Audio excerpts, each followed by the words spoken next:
अरबाब कलम की तरफ से, अरबाब कलम की पूरी टीम की तरफ से आप सबका बहुत शुक्रिया। वो टीम क्या है उसके बारे में मैं बात करूँगा बाद में।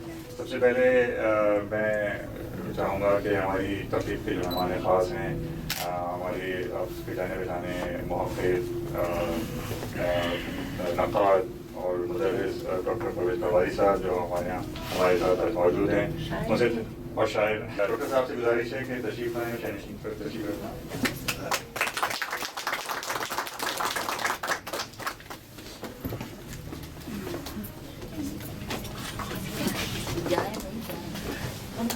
आप लोग आगे आते हैं ताकि सामने किसी और मैं और तुम्हें गुजारिश करूँगा अपने मोहतरम अनवर गाजी साहब से कि वो भी तशरीफ़ लाएँ डॉक्टर साहब के साथ। जी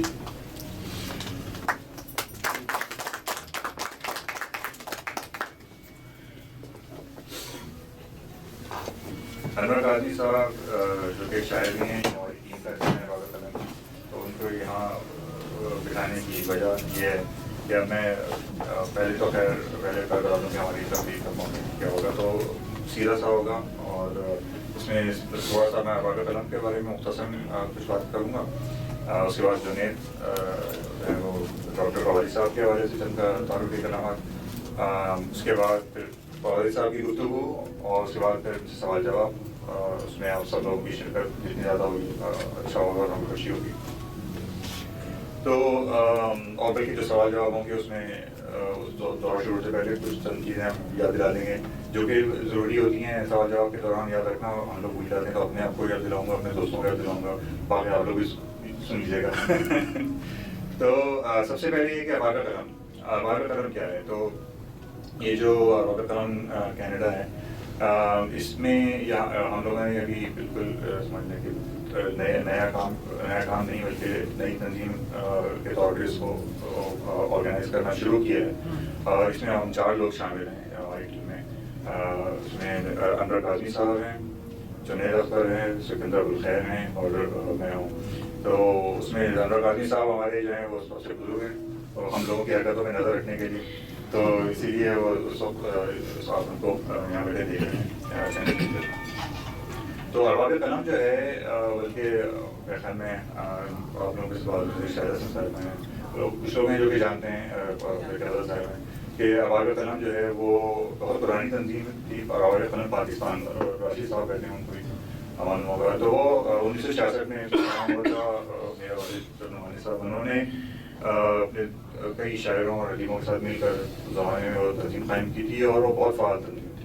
उसकी शाखें पाकिस्तान भर में थी, कई शहरों में थी और अगर मैं मुबालगा नहीं कर रहा हूँ तो तमाम सूबों में उसकी शाखें थी, जिसकी कई दस्तावेज़ी सबूत मेरे पास भी मौजूद हैं। उसमें ये होता था कि अरबाब कलम के तहत किताबें भी चली, मतलब अरबाब कलम उसकी एक अखबार बाद में शुरू किया उन्होंने। तो ये अरबाब कलम पाकिस्तान के तहत के ज़ेरे इदारे थे, उसकी शाखें थीं। उनके अलावा मकतब अरबाब कलम उन्होंने एक ज़ेरी इदारा उसका बनाया, उसके तहत कई किताबें शाये हुई।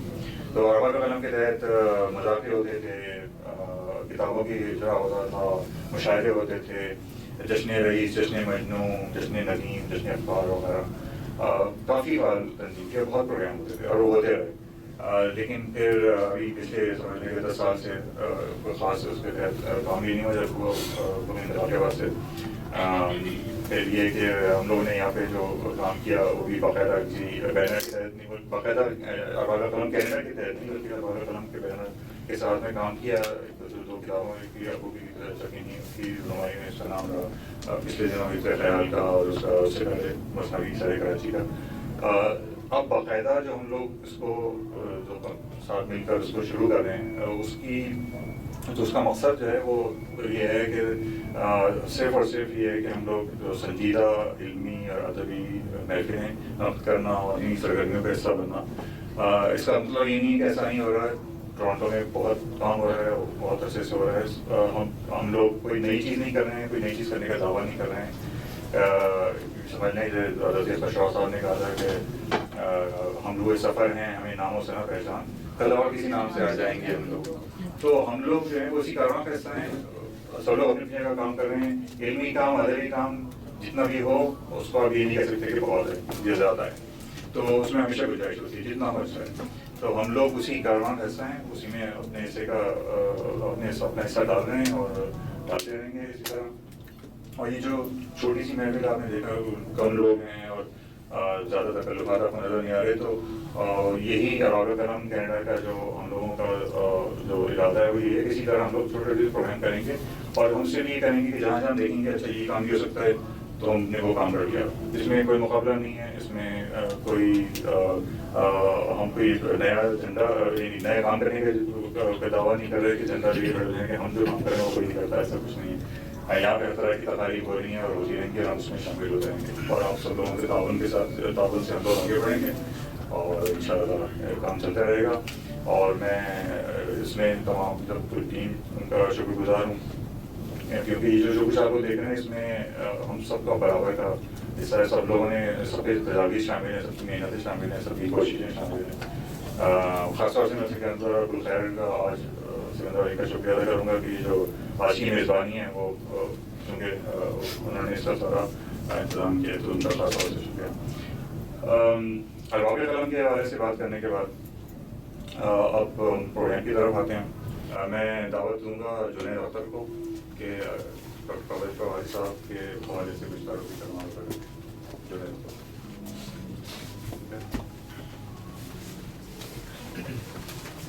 السلام علیکم. یہ فیصل نے کہا کہ پروگرام کا پہلا حصہ, پہلے حصے مراد آج کا سارا, مطلب اس پروگرام میں 2 حصے نہیں ہوں گے, ایک ہی حصہ رہے گا.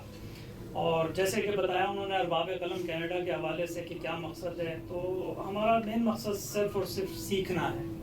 یہاں پہ ٹورانٹو میں بہت سے ایسے لوگ موجود ہیں کہ جن سے ہم بہت کچھ سیکھ سکتے ہیں ادب کے حوالے سے, اور یہی ہمارا یہ ہے. اور اس میں دعا ہے کہ اللہ تعالیٰ ہمیں ہمارے ارادوں میں کامیاب فرمایا آپ لوگوں کی مدد سے. تو اسی سیکھنے سکھانے کے حوالے سے ہمارا پہلا پروگرام ہے. اس پروگرام میں جو آج ہمارے مہمان ہیں وہ کسی تعارف کے محتاج نہیں ہیں, آپ سب ان کو بہت اچھی طرح سے جانتے ہیں. اور آج کا پروگرام آپ لوگوں کو ان کے کام کے متعلق بھی جاننے میں مدد دے گا, جو کہ ہمارے لیے بہت ضروری ہے کہ انہوں نے جتنا کام کیا ہے. جب میں گیا ملنے اور میری بات ہوئی تو واقعی مطلب ہے کہ ایک بندے کا اتنا کام ہو اور وہ اس طرح سے رہ جائے, لوگوں تک نہ آئے. تو ان کا میں آپ لوگوں کو بتاؤں, آپ لوگ سب انہیں پرویز پروازی صاحب کے نام سے جانتے ہیں. شاید بہت کم لوگوں کو نہ پتا ہو کہ ان کا اصلی نام ناصر احمد خان ہے. اور آپ قادیان میں پیدا ہوئے, آپ نے BA کیا, MA کیا, پھر 1968 میں پنجاب یونیورسٹی سے PhD کی.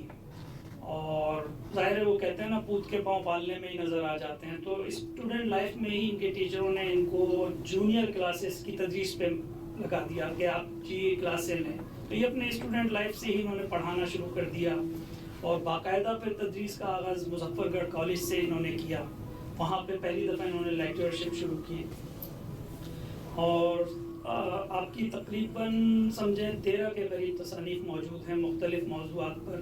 انہوں نے تراجم بھی کیے ہیں, خاص طور پہ جاپنیز ایک شعری صنف ہائیکو کے نام سے جو بخاسی میں اس کے تراجم انہوں نے کیے. اور مجھے بڑا ہوا کہ یہ جاپان یونیورسٹی میں بھی پڑھاتے رہے, 4 سال تک اردو پڑھائی ہے. انہوں نے سویڈن یونیورسٹی میں اردو پڑھائی ہے. تو مطلب نہ صرف پاکستان کے مختلف صوبوں میں اس میں پڑھائی بلکہ بین الاقوامی طور پہ بھی ان کو درس و تدریس کا وہ رہا حاصل نام تجربہ. اور ظاہر ہے کہ ادب میں لوگ مختلف اصناف پہ مختلف اس پہ کام کرتے ہیں, لیکن پرویز صاحب کا خاصا رہا, انہوں نے کا زیادہ تر کام جو ہے وہ سوانح عمری پر ہے. سوانح عمری مطلب آپ بیتی یا کہہ لیں آپ. اور ظاہر ہے کہ اس معاملے میں علم ہونا چاہیے ہمیں, ورنہ پھر یہی ہوتا ہے کہ لوگ سوانح عمری لکھتے ہیں اور پڑھنے والا کہتا ہے کہ یہ تو سوانح عمری لگ رہی ہے. جوش صاحب کی یادوں کی برات کے بارے میں ہم تبصرہ کیا تھا. تو خیر بہرحال ظاہر ہے کہ اس موضوع پہ کام ہونا چاہیے, پتہ ہونا چاہیے کہ سوانح عمری ہوتی کیا ہے, کن باتوں کا خیال رکھنا چاہیے. اور جہاں تک میرا علم ہے وہ بھی میں نے پرویز صاحب سے بات ہو رہی تھی کہ اس موضوع پہ لوگوں نے بہت کام نہیں کیا ہے ابھی تک. صرف غالباً 2 PhD علی گڑھ یونیورسٹی سے کی گئی ہیں اس کے اوپر, اور اس میں بھی ٹوٹل ملا کے 30 سے بھی کم سوانح عمری اس پر بات کی گئی نا. تو لوگوں نے اس پہ زیادہ لکھا نہیں ہے. اور خود پرویز صاحب نے تنہا 350 کے قریب سوانح عمریوں پر کام کیا ہے. مطلب 2 PhD لیول پہ 30 اور ایک انہوں نے صرف 350 کے قریب سوانح عمری پہ کام کیا ہے نا. تو اور میں سمجھتا ہوں کہ مطلب سوانح عمری جو ہے ایک ایسا مطلب ادب کا پارٹ ہے کہ جس سے ہمیں نہ صرف یہ کہ بہت سی چیزیں جاننے کو ملتی ہیں, ہم اس میں تاریخ بھی ہمیں ملتی ہے, ہمیں اس میں انسانی رویوں کے بھی جھلک نظر آتی ہے, ہمیں اس میں معاشرے کے اور ادوار کے پس منظر بھی اور فیوچر بھی نظر آ رہا ہوتا ہے کہ ایک شخص مطلب کس طرح سے دیکھ رہا ہے کہ آگے کیا ہوگا. انہوں نے اس حوالے سے ساری معلومات. اور دوسرے سب سے بڑا جو ایک سوانح عمری یا بیتی کا فائدہ کہہ لیں وہ یہ ہے کہ ایک شخص کا تجربہ نئی نسل تک منتقل ہوتا ہے. ایک شخص نے جو کچھ سیکھا, جو اس کو قلم بند کر کے وہ اگلی نسل تک پہنچاتا ہے. تو یہی اسی سلسلے کی یہ کڑی ہے ہماری. انشاءاللہ یقیناً آج کے پروگرام میں ہم بہت کچھ سیکھیں گے اور مجھے پوری امید ہے کہ یہ ایک کامیاب پروگرام ہوگا آپ سب کے تعاون سے. تو پرویز پروازی صاحب اور ہم لوگ ایک دو چیزوں کی وضاحت کر دوں کامنٹ کے حوالے سے. ایک تو یہ ہے کہ اس میں آپ لوگوں کو کچھ لوازمات کی کمی اگر نظر آئے تو دوسرا یہ ہے کہ جیسے ابھی دو حصوں کی بات ہوئی تو یہاں پروگرام کے 2 حصوں سے مراد یہ کہ پہلے حصے میں ہم فوازی صاحب کریں گے, دوسرا حصہ جو ہے اس میں سوال جواب کا جو دور ہے وہ پھر وہ ہمارا آخری دور ہوگا اور پھر اس کے بعد چائے وغیرہ وغیرہ کے ساتھ چائے اور وغیرہ تو ان شاء اللہ. تو ڈاکٹر پرویز فوازی صاحب کے حوالے سے جنید نے بات کی. فوازی صاحب کا ادبی دنیا میں نام اور نام بہت جانا پہچانا ہے اور تنقید کے حوالے سے بھی اور تحقیق کے حوالے سے بھی اور تدریس کے حوالے سے بھی بھی بتایا گیا پڑھایا ہے. لیکن تنقید کے حوالے سے بلکہ بعض جو متنازع معاملات رہے ہیں تنقید کے حوالے سے وہ سوال جواب بھی ہو سکتا ہے. مجھے نہیں معلوم کیا اس میں کوئی موقع ملتا ہے, لیکن بڑی دلچسپ اور بہت دلچسپ باتیں نہیں ہیں اس میں فقیر فاروقی صاحب کے حوالے سے دوسرے لوگوں کے حوالے سے. تو تحقیق, تنقید, ترجمہ اور شاعری ڈاکٹر پرویز فوازی صاحب. خواتین و حضرات, میں آپ کا شکر گزار ہوں کہ آپ میری عزت افزائی کے لیے یہاں تشریف لائے.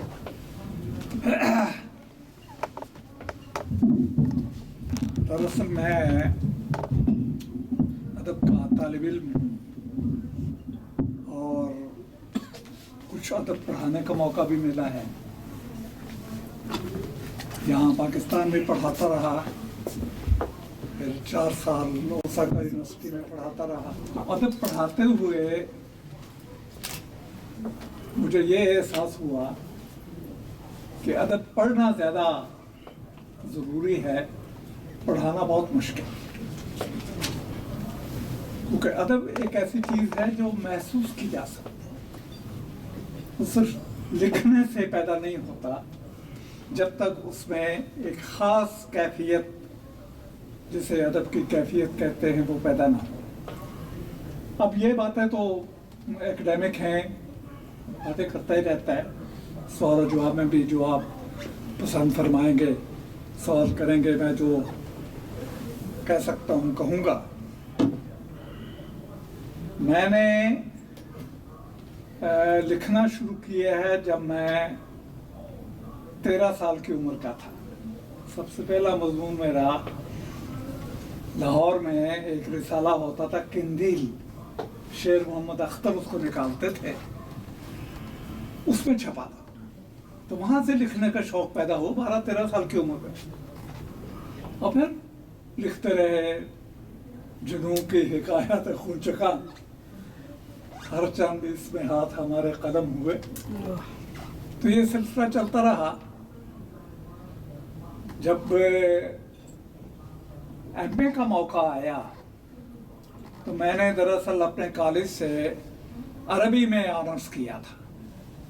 خیال تھا کہ شاید عربی میں اپنی تعلیم جاری رکھوں گا. لیکن میں جب اورینٹل کالج میں پہنچا تو ڈاکٹر سید عبداللہ ہمارے استاد تھے, انٹرویو لیتے ہوئے کہنے لگے کہ آپ عربی میں ایم اے کیوں نہیں کرتے. تو یکایک غالب میرے ذہن میں آیا. میں نے کہا کہ جانتا ہوں ثواب طاعت و زہد, पर तबीयत इधर नहीं आती। तो डॉक्टर साहब को ये बात पसंद आई कि हाँ भाई ठीक है, अगर तबीयत इधर नहीं आती है तो आप उधर पढ़ें फिर। तो मैं आगे पढ़ना शुरू किया। बड़े अच्छे उस्ताद मैसर आए, खुशकिस्मती। डॉक्टर अब्दुल्ला थे, प्रोफेसर वक़ार अजीम थे, इबादत बरेलवी थे, बाद में डॉक्टर वहीद कुरैशी तशरीफ ले आए। सबसे ज़्यादा मुतासर किया प्रोफेसर गुलाम मोइनुद्दीन असर। ये गवर्नमेंट कॉलेज से तशरीफ लाते थे और हमें इकबाल पढ़ाते थे। सच कहता हूँ कि इकबाल की समझ प्रोफेसर गुलाम मोइनुद्दीन असर के लेक्चर सुन, वरना इकबाल को समझ ना हुआ। अब आके 35 साल बाद हैरान हूँ कि उसके खिलाफ एक साहब ने चट्टान में मजमून लिखा कि ये तो इकबाल के खिलाफ। और भाई इकबाल के वो तमाम पहलुओं को बयान कर रहे हैं तो खिलाफ किस बात के? लेकिन इतना इस पे शोर मचा के शोरिश काश्मीरी साहब ने उठा के एडिटोरियल लिख मारा और मोइनुद्दीन असर साहब का तबादला गवर्नमेंट कॉलेज लाहौर से इंटर कॉलेज बहावल नगर में कर। ये हमारे यहाँ सिलसिला चलता है। इत्तेफाक ये हुआ कि जब मैं जापान से वापस आया तो मुझे भी उन्होंने बहावल नगर में भेज दिया। तो इत्तेफाक से मोइनुद्दीन असर मिल के मार रोड पे सलाम किया। कहने बेटा कहाँ हो? मैंने कहा जी आपके नक्शे कदम पे चल रहा हूँ। कहने के कहा? मैंने कहा भी वहां पहुंचा हुआ जहाँ आप गए थे। तो ये हमारे यहाँ होता आया है कि जिसको परेशान करना मकसूद हो उसको अपनी जगह से हटा दो। तो ये सिलसिले चलते रहे हैं जो भी। जब मैं जापान से वापस आया और बताया है कि वो इंटर कॉलेज बहावल नगर में उन्होंने भेज दिया मुझे, तो मैं चुप करके बैठ गया। मैंने कहा मैं तो वहां नहीं जाता, ज्यादा यही करेंगे, निकाल देंगे मगर सर्विस से। ठीक है। उस वक्त फिर मैंने अपने आप को मसरूफ रखने के लिए सवाने उमरियों का मुताला शुरू किया। अब सवाने उमरी जिक्र फरमा रहे थे। सवाने उमरी में और खुद नविश सवाने उमरी में एक फर्क होता है। आपके हालात लिखते हैं, जैद लिखे, बकर लिखे, वो आपकी सवाने उमरी है, आपके जिंदगी के हालात हैं। लेकिन अगर आप खुद अपने जिंदगी के हालात लिखें तो उसमें आप पे बहुत जिम्मेदारी आ जाती है। क्योंकि इंसान अपने बारे में बात करता है, जाहिर है कुछ मुबालगा भी करता होगा, जाहिर है अपने बारे में कुछ ऐसी बातें भी बयान करता होगा जो उसे अच्छी लगती हैं, जाहिर है कि वो ऐसी बातें बयान नहीं करेगा जो उसे अच्छी नहीं लगती। तो खुद नवीस सवाने उमरी में और सवाने उमरी में बड़ा नाजुक सा फर्क है जिसको मलहूज रखना बहुत जरूरी है। तो इस पे जब मैंने काम शुरू किया तो मेरा पहला मजमून एक रिसाला होता था लाहौर का अलामत। तो अलामत में छपा। वो मजमून छपने की देर थी कि उस पे बहस शुरू हो गई। और बहस इस बात पे थी कि सवाने उमरे में और खुद नवे सवाने उमरे में ये फर्क क्यों है।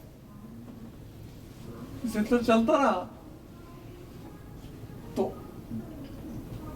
मेरा मजमून पहला जो था वो खुद नवे सवाने उमरियों के फर्क पे था। सवाने उमरी में और खुद नवे सवाने उमरी में क्या फर्क है और क्यों फर्क है। उस मजमून ने दरअसल इन किताबों की बुनियाद डाली जो बाद में पसनविश्त। पहली बार ये किताब छपी है तो उसका अनुमान था पसनविश्त। जब दूसरी बार ये किताब छपी है तो फिर मैंने दोनों को इकट्ठा कर दिया, पसनविश्त और पसे पसनविश्त।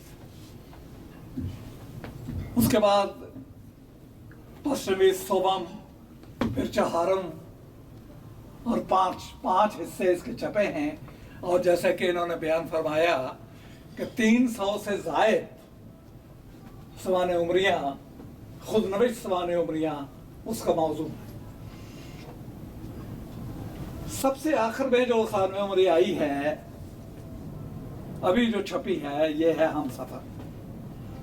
یہ زہرا منظور الہی جو شیخ منظور الہی مرحوم کی اہلیہ محترمہ ہیں، یہ ان کی کتاب ہے. یہ پہلے ان کی کتاب آئی تھی زہرا منظور الہی کی پہلی کتاب ڈھونڈو گے اگر ملکوں. یہ ان کے ابا ڈاکٹر امیر الدین صاحب کی سوانح عمری. اب یہ آ گیا ہم سفر. ہم سفر ان کی خود نوشت ہے جس میں ان کا ابا کا ذکر بھی ہے، ان کے خاندان کا ذکر بھی ہے. خود ظاہر ہے کہ اپنے حالات ہیں ان کے. اور یہ کتاب میں سمجھتا ہوں کہ پڑھنے کی کتاب ہے، اور جس کو میسر ہو وہ ان کو ضرور پڑھنا چاہیے. میرا اپنا خیال یہ ہے کہ خود نوشت سوانح عمری میں دیانتداری بہت لازمی ہے. آپ اپنے بارے میں جب بیان کرتے ہیں تو دیانتداری کے ساتھ آپ اپنی شخصیت کو بیان کریں، عیوب کو بھی اور خوبیوں کو بھی. عیوب نظر انداز کیے جاتے ہیں، دوسرے نظر انداز کر سکتے ہیں، لیکن آپ کو نہیں کرنے چاہیے. اس لیے میں نے تنقید میں بنیاد رکھی ہے کہ جس آدمی نے اپنی خود نوشت سوانح عمری میں اپنے ان پہلوؤں کو اجاگر کرنے کی کوشش نہیں کی جو اجاگر کیے جانے چاہیے، تو اس کو میں نے تنقید کا حصہ بنایا ہے. اور یہی چیز خود نوشت سوانح عمری کو دوسری چیزوں سے ممتاز کرتی ہے. 300 سے زائد خود نوشت سوانح عمریاں پڑھتے ہوئے مجھے دو باتیں معلوم ہوئیں. ایک تو یہ کہ ہمارے بڑے ادیب جب اپنے بارے میں لکھتے ہیں تو ساری باتیں نہیں لکھتے. بڑے بڑے ادیب پروفیسر عالیہ احمد سرور، پھر ہمارے اپنے پاکستان کے بڑے بڑے ادیب ڈاکٹر عبادت بریلوی، ہمارے اپنے پاکستان کے بہت بڑے بڑے ادیبوں میں سے جو اشفاق احمد، یہ سب لوگ اپنی سوانح عمری بھی خود نوشت سوانح عمری میں بعض ایسے مقامات پر ٹھٹک جاتے ہیں بیان کرتے ہوئے جہاں انہیں ٹھٹکنا نہیں چاہیے.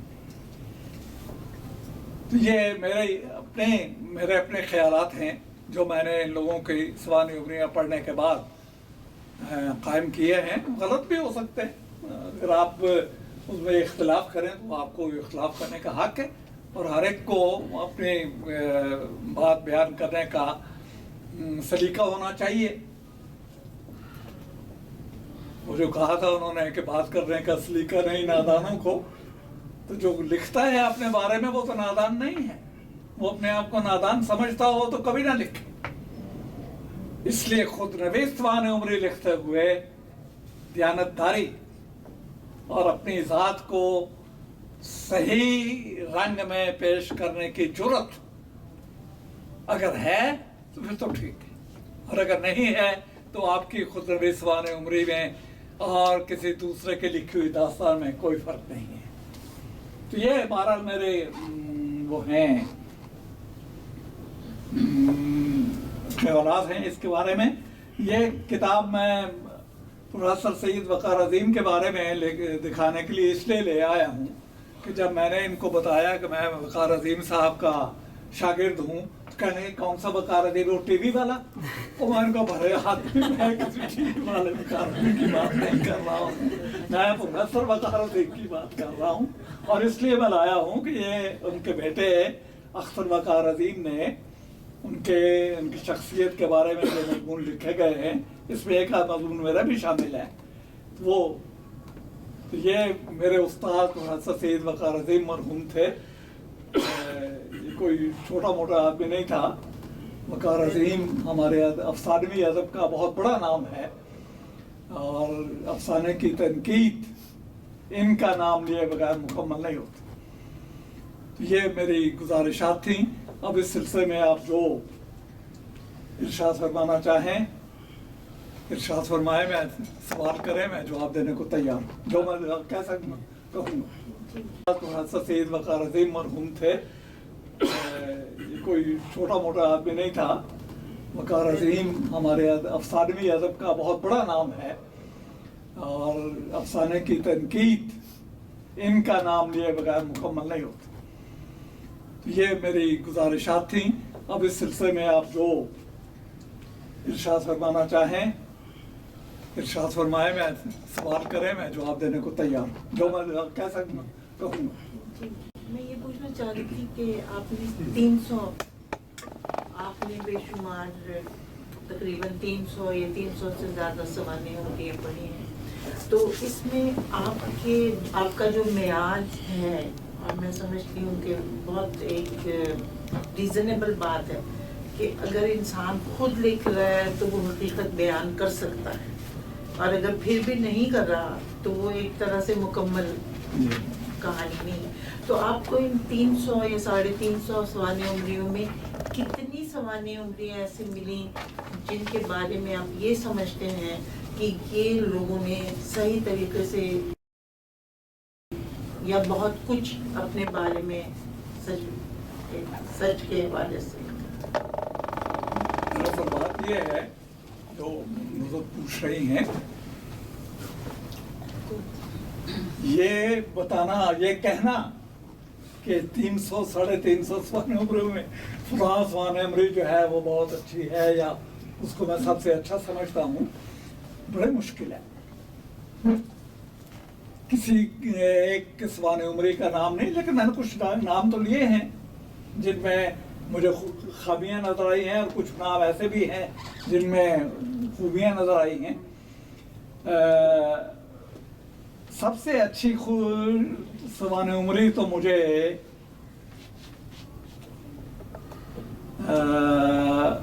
शेख मंजूर इलाही की लगी। ये ज़हरा मंजूर इलाही को जो मियाँ थे, ये सिविल सर्वेंट थे और अदीब भी थे, लेकिन इनके अदीब होने की हैसियत, इनके सिविल सर्वेंट होने की हैसियत से बहुत आगे गुजर गई। हालांकि किताब इनकी सिर्फ एक छपी। तो कोई एक शख्स अगर एक किताब लिख के भी अपना नाम इस तरह पैदा करता है तो उसमें जो खूबी है वो जाहिर है पढ़ने वालों को तो मालूम होनी चाहिए ना, होती है। इसलिए मैं तो कहता हूँ कि जिसको भी मैसर हो वो कम से कम शेख मंजूर इलाही साहब की सवाने उम्री जो है, खुद नवी सवाने जो है, उसको जरूर पढ़ने की चीज़ है। दूसरा सवाल यही मैं पता करना चाहती थी कि जो ट्रेंड है आपने देखा, उसमें क्या आप देख रहे हैं कि वाकई लोग जो हैं वो पूरी तस्वीर अपनी पेश कर रहे हैं जो उनको नजर आ रही है, या ये ट्रेंड नहीं है? ये बड़ा मुश्किल सवाल है नुसरत का। ज्यादातर सवाने उम्रियों में मेरा अपना ख्याल ये है कि ज्यादातर सवाने उम्रियों में लोगों ने अपने साथ इंसाफ नहीं किया, और इसमें बड़े बड़े हमारे अदीब शामिल हैं। जहां मसलन वज़ीर आज़म का नाम आ जाता है, उनकी सवाने उम्री पे जितने मजमून लिखे गए हैं उनके खिलाफ 35 के करीब मजमून एक सवाने उम्री के खिलाफ, उसे वज़ीर आज़म की सवाने उम्री, और उसमें सबसे बड़ी दलील ये दी है कि ये बहुत बड़ा जिम्मेदार है और इस जिम्मेदार होते हुए अपने आप को बहुत बड़ा बनाने की कोशिश की। हालांकि उसके सारे सवाने उम्र में कहीं उसके जिम्मेदार होने का जिक्र आता ही नहीं। तो ये सोच कर कि ये बहुत बड़ा लैंडलॉर्ड है, इसने ये लिखा होगा, और भाई पहले किताब पढ़ लो, उसके बाद जो आपने उस पर तनकीद करनी है वो करें। तो ये भी एक ट्रेंड हमारे यहाँ रहा है कि लोगों की शख्सियत के बारे में जो आप बात सुने उसको आप बगैर पढ़े या उससे तस्दीक किए उसको बयान करें। ये मेरा अपना तासुर है कि अक्सर सवाने उम्रियों में ये तासुर जो है وہ ان کے بارے میں غلط ہے کہ انہوں نے جو لکھا ہے وہ بالکل صحیح ہے. صاحب انہوں نے بالکل صحیح نہیں لکھا اور اپنے شخصیت کے پہلوؤں کو، بعض پہلوؤں کو چھپانے کی کوشش کی ہے. اور یہ سکم جو ہے وہ 1-2 میں نہیں ہے، بہت سوانح عمری میں ہے. اب 300 میں سے ایک حوالہ دینا تو مشکل ہے، کتاب پڑھی جا سکتی ہے، اس میں آپ کو پتہ چل جائے گا. اچھا، میں ایک سوال کرنا چاہوں گا کہ آپ نے ابتدائی گفتگو میں کہا کہ خود نوشت اور سوانح عمری یہ دونوں چیزوں کے درمیان جو ایک باریک سا فرق ہے اس کو لکھنے والے کو ضرور سمجھنا چاہیے. تو جب کوئی شخص اپنے بارے میں سب کچھ لکھنا چاہتا ہے، کیونکہ میں سمجھتی ہوں کہ بحیثیت انسان جب کوئی ادیب یا رائٹر یا اہل قلم جب پوری زندگی کا ایک سفر لڑنے کا طے کرتا ہے، ایک خود آگاہی کا سفر طے کرتا ہے، تو بہت سے موڑ آتے ہیں اس کی زندگی میں، بہت سی نیگیٹو چیزیں پازیٹیو ساتھ چلتی ہیں. تو اب سوال یہ پیدا ہوتا ہے کہ اگر جن لوگوں نے لکھ دیا، اور وہ شاید چند ہی ہوں گے جنہوں نے سارا سچ لکھ دیا، تو اس سے ان کی شخصیت کو نقصان پہنچا یا آپ کے خیال میں فائدہ پہنچا؟ اور غالباً اپنے آپ کو اس نقصان سے بچانے کے لیے لوگ احتیاط برتتے ہیں، کچھ باتیں بتاتے ہیں اور کچھ نہیں، تو وہ پھر ادب سے یعنی ناانصافی ہو جاتی ہے. تو آپ اس کو کس نظر سے دیکھتے ہیں؟ میرا اپنا خیال یہ ہے کہ جو بات آدمی چھپاتا ہے، اور ہر زندگی میں آپ اپنے زندگی کے تمام پہلو تو اجاگر نہیں کرتے. کچھ ایسے پہلو بھی ہوتے ہیں، مثلا آپ لباس پہنتے ہیں. اب لباس پہننا اس لیے ہے کہ آپ نے اپنے کو چھپایا ہوا ہے. یہ لباس جو ہے یہ بھی آپ کا ایک ڈریس ہے جس میں آپ جو آپ کو ضروری ہے رکھنا، ورنہ اس کے بغیر ظاہر ہے کہ آپ کبھی بغیر لباس کے تو نہیں نکلیں گے. نہیں، میرا مطلب یہ نہیں تھا. میرا مطلب یہ تھا کہ جو لکھ دیتے ہیں اپنی خامیوں کو، اس سے ان کا کیا امیج بنتا ہے کہ یہ سچے انسان ہیں یا اس سے ان کی شخصیت کو نقصان پہنچتا ہے؟ یہ سوال نہیں، شخصیت کو نقصان نہیں پہنچتا، نہ جیسے پہنچنا اگر ہم چاہیے. یادوں کی بارات پڑھتے ہیں تو بہت سے مقامات پہ ہم ٹٹکتے ہیں کہ یہ کیا لکھا ہے انہوں نے اور کیوں لکھا ہے نا، لیکن ان کا تو وہی سچ تھا، انہوں نے لکھ دیا. اور بہت سارے لوگ وہ سچ نہیں لکھتے اور وہ چھپا جاتے ہیں. تو اس سے اس سوانح عمری کی یا اس خود نوشت کی کیا حیثیت ادبی متعین ہوتی ہے؟ یہ میں پوچھنا چاہتا ہوں. میرا اپنا خیال ہے، یادوں کی بارات کا آپ نے ذکر کر دیا ہے. یادوں کی بارات میں بہت سے اعتراضات ہوئے ہیں، جی. خاص طور پہ ان کے آخری باب پہ، جی کہ جہاں انہوں نے اپنے معاشقے بیان کیے، اور معاشقے لڑکوں سے بھی ہے، معاشقے لڑکیوں سے بھی ہے. ٹھیک ہے، انہوں نے کوئی چیز چھپائی نہیں ہے بغیر بات کے، تو اس میں حرج کوئی نہیں ہے، اعتراض والی بات کوئی نہیں ہے. لیکن ہمارے حلقوں میں، ادب کے حلقوں میں، خاص طور پہ اسلامی حلقوں میں تو بہت اس پہ لے دے ہوئی تھی کہ یہ انہوں نے کیا کیا، حالانکہ کوئی ایسی غلط بات نہیں کی تھی انہوں نے زندگی کی، اور ایسی کوئی ایسی فوش بات بھی انہوں نے کوئی نہیں لکھی تھی، اس میں فحاشی کوئی نہیں تھی. لیکن اس بات کو فوش سمجھا کہ جنہوں نے نام لے دیے لڑکے، بھائی نام لینے میں کیا حد ہے، نام کے بھی تو مخففات بیان کیے ہیں انہوں نے. بلکہ میں تو ان کے میں سے ان کے ایک معشوق کو جانتا بھی ہوں، آپ بھی جانتے ہیں، سبط حسن کو کون نہیں جانتا. سین ہے کے نام سے جو ہے وہ سبط حسن صاحب ہیں، اور سبط حسن صاحب ہمارے زمانے تک زندہ تھے. تو یہ سلسلے تو چلتے ہیں، ایسی کوئی بات نہیں ہے. یہ تو میر کی شاعری میں بھی آپ کو مطلب یہ کہ میرے خیال میں اگر جیسے جس پہ آپ زور دینی شاید یہ کہ شخصیت پہ جو اثر کیا تو وہ غالباً اس کا تعلق پرسپیکٹو سے بھی ہوتا ہے کہ ہم ہماری نظر میں تو شخصیت خراب ہوئی ہو سکتا ہے، دوسرے آدمی نظر میں. خیر اب یہ کہنا چاہ رہے ہیں غالباً کہ پہلو دونوں ہیں، معاشرے میں ہمارے کوئی مثبت انداز میں لیتا ہے، نہیں، بات تو جو انہوں نے کی ہے بالکل ٹھیک بات ہے. جی ارشاد. میں اصل میں مائک ڈاکٹر صاحب کا آواز اتنی ہے ہاں ٹھیک ہے، مجھے 1 منٹ دیں گے. جی میں یہ کروں گا کہ ابھی سوال کے لیے لوگوں کو اصل مائک روٹیٹ کرتے رہیں گے ہم لوگ. کوئی اگر سوال کرنا چاہیں اور چاہے لکھ کے دینا چاہیں تو میرے پاس پین پینسل کاغذ ہے، کہیے گا میں دے دوں گا. تو ایک سکندر بھائی ڈاکٹر صاحب نے پہلے ہاتھ اٹھایا تھا اس لیے میں آپ سب کے نام لکھتے جا رہا ہوں, آپ لوگوں کے پاس آتا رہے گا باری باری. ترتیب سے چل رہا ہے. میرا نام لکھیے. سب سے پہلے تو بہت بہت شکریہ کہ آٹو بایوگرافی کے موضوع پہ یہ ان اے وے پہلا لیکچر ہے جو میں سن رہا ہوں. ادھر ادھر سے چیزیں پڑھی بھی تو ہیں لیکن لیکچر کی شکل میں پہلی. اور مجھے اس بات کی بھی خوشی ہے کہ پروفیسروں کو ڈھونڈنا بڑا مشکل ہوتا ہے. اتفاق سے آپ ہاتھ آ گئے ہیں تو پھر پڑھتے ہوتے ہیں. تو اس لیے جو بھی میرے ذہن میں بہت سے سوال ہیں تو میں یوں کرتا ہوں کہ ان کو اکٹھا کرنے کی کوشش کرتا ہوں تاکہ میرا کام آسان ہو جائے اور آپ اس کو جیسے. تو میرے ذہن میں جو ہے نا ایک کمپیریٹیو سینس ہے جو کہ ویسٹ کے اندر آٹو بایوگرافی کا ایک ٹرینڈ ہے اور اردو میں جس کے آپ ماہر ہیں. تو میں یہ چاہوں گا کہ آپ ہمیں بتائیے ایولیوشنری سینس میں کہ اردو کے اندر ایولیوشنری سینس میں آٹو بایوگرافی جو کہ پہلی سب سے کہیں لکھی گئی اور اس کے بعد وہ جو ہے نا وہ ٹرینڈ جیسے نصرت نے بات کی تھی کہ وہ ٹرینڈ جو ہے کس طرح شفٹ ہوا. اور خاص طور سے یہ بات کہ میرے back ground of the mind میں ایک کتاب ہے انڈینائزیشن آف آٹو بایوگرافی کہ جس میں خاص طور پہ وہ لا کے تو گاندھی پہ کھڑا کر دیتے ہیں کہ انڈیا کے اندر پہلی آٹو بایوگرافی گاندھی کی ہے اور اس کا کمپیریزن جو سینٹ آگسٹین کی جو وہ آٹو بایو ہے اور اس کا جو ایک ڈائگنلی اپوزٹ کہہ لیں روسو کی جو کنفیشنز ہے کتاب کہ اس کے اندر جو ہے نا وہ جو سینٹ ہیں ہمارے ہاں جی مسیحی ٹریڈیشن کے کہ وہ کہ جس طرح سے اپنے آپ کو وہ خدا کے سامنے پیش کر رہے ہیں وہ انہوں نے سارا اس طرح سے لکھ دیا اپنا نامہ اعمال.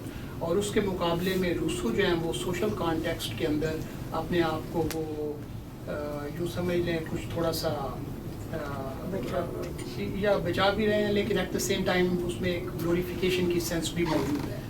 تو یہ جو آپ نے بات کی تھی کہ بالکل جو ہے نا وہ سیدھا بالکل جو بھی ایمانداری کے ساتھ لکھیں تو وہ گلوریفیکیشن سے بچ کے اور صحیح طرح سے لیکن ہیگیلین سینس کے اندر جب بھی کوئی آدمی لکھتا ہے کیونکہ آٹو بایوگرافی ہے تو تاریخ ہی تو تاریخ میں یہ کہ جو ایک فیکٹس کی تاریخ ہے اور اس کا جو ریفلیکٹیو کانٹینٹ جو کہ سیکنڈ سٹیج آف ہسٹری ہے آٹو بایوگرافی کے اندر وہ ریفلیکٹیو سٹیج جو ہے اردو میں کس طرح سے ڈیولپ ہوئی ہے تو اس کے بارے میں آپ ذرا. آپ نے روسو کا نام لے دیا ہے. روسو کے جو اعترافات ہیں کنفیشن اس میں یہ ساری چیزیں موجود ہیں اس میں یہ کوئی چھپائی نہیں ہے بات. اسی وجہ سے روسو کی جو خود نویس سوانح عمری ہے اس کو ہمارے سوانح عمریوں کے فن میں بنیادی حیثیت دی جاتی ہے. اس نے دو باتوں کا خیال رکھا ہے. پہلی بات اس نے یہ کی ہے کہ جو کچھ اس نے محسوس کیا ہے اس نے اس کو چھپایا نہیں, اپنے جذبات کو چھپانے کی کوشش نہیں کی اور نہ اس نے اپنے حالات کو چھپانے کی کوشش کی. تو دونوں چیزوں کو جذبات کو اور حالات کو اگر نہ چھپایا جائے تو جو صورت پیدا ہوتی ہے وہ دوسروں کے اعترافات ہیں کنفیشنز. تو کنفیشنز اس لحاظ سے بڑی مستند سوانح عمری ہے اور وہی بنیاد بنتی ہے ہمارے خود نویس سوانح عمریوں کی. اسی کو دیکھ کے ہمارے ہاں سب سے پہلے جو خود سوانح عمری شائع ہوئی تھی اتفاق سے میرا خیال ہے میں نے اس کے شاید ذکر بھی کیا ہے دیباچے میں.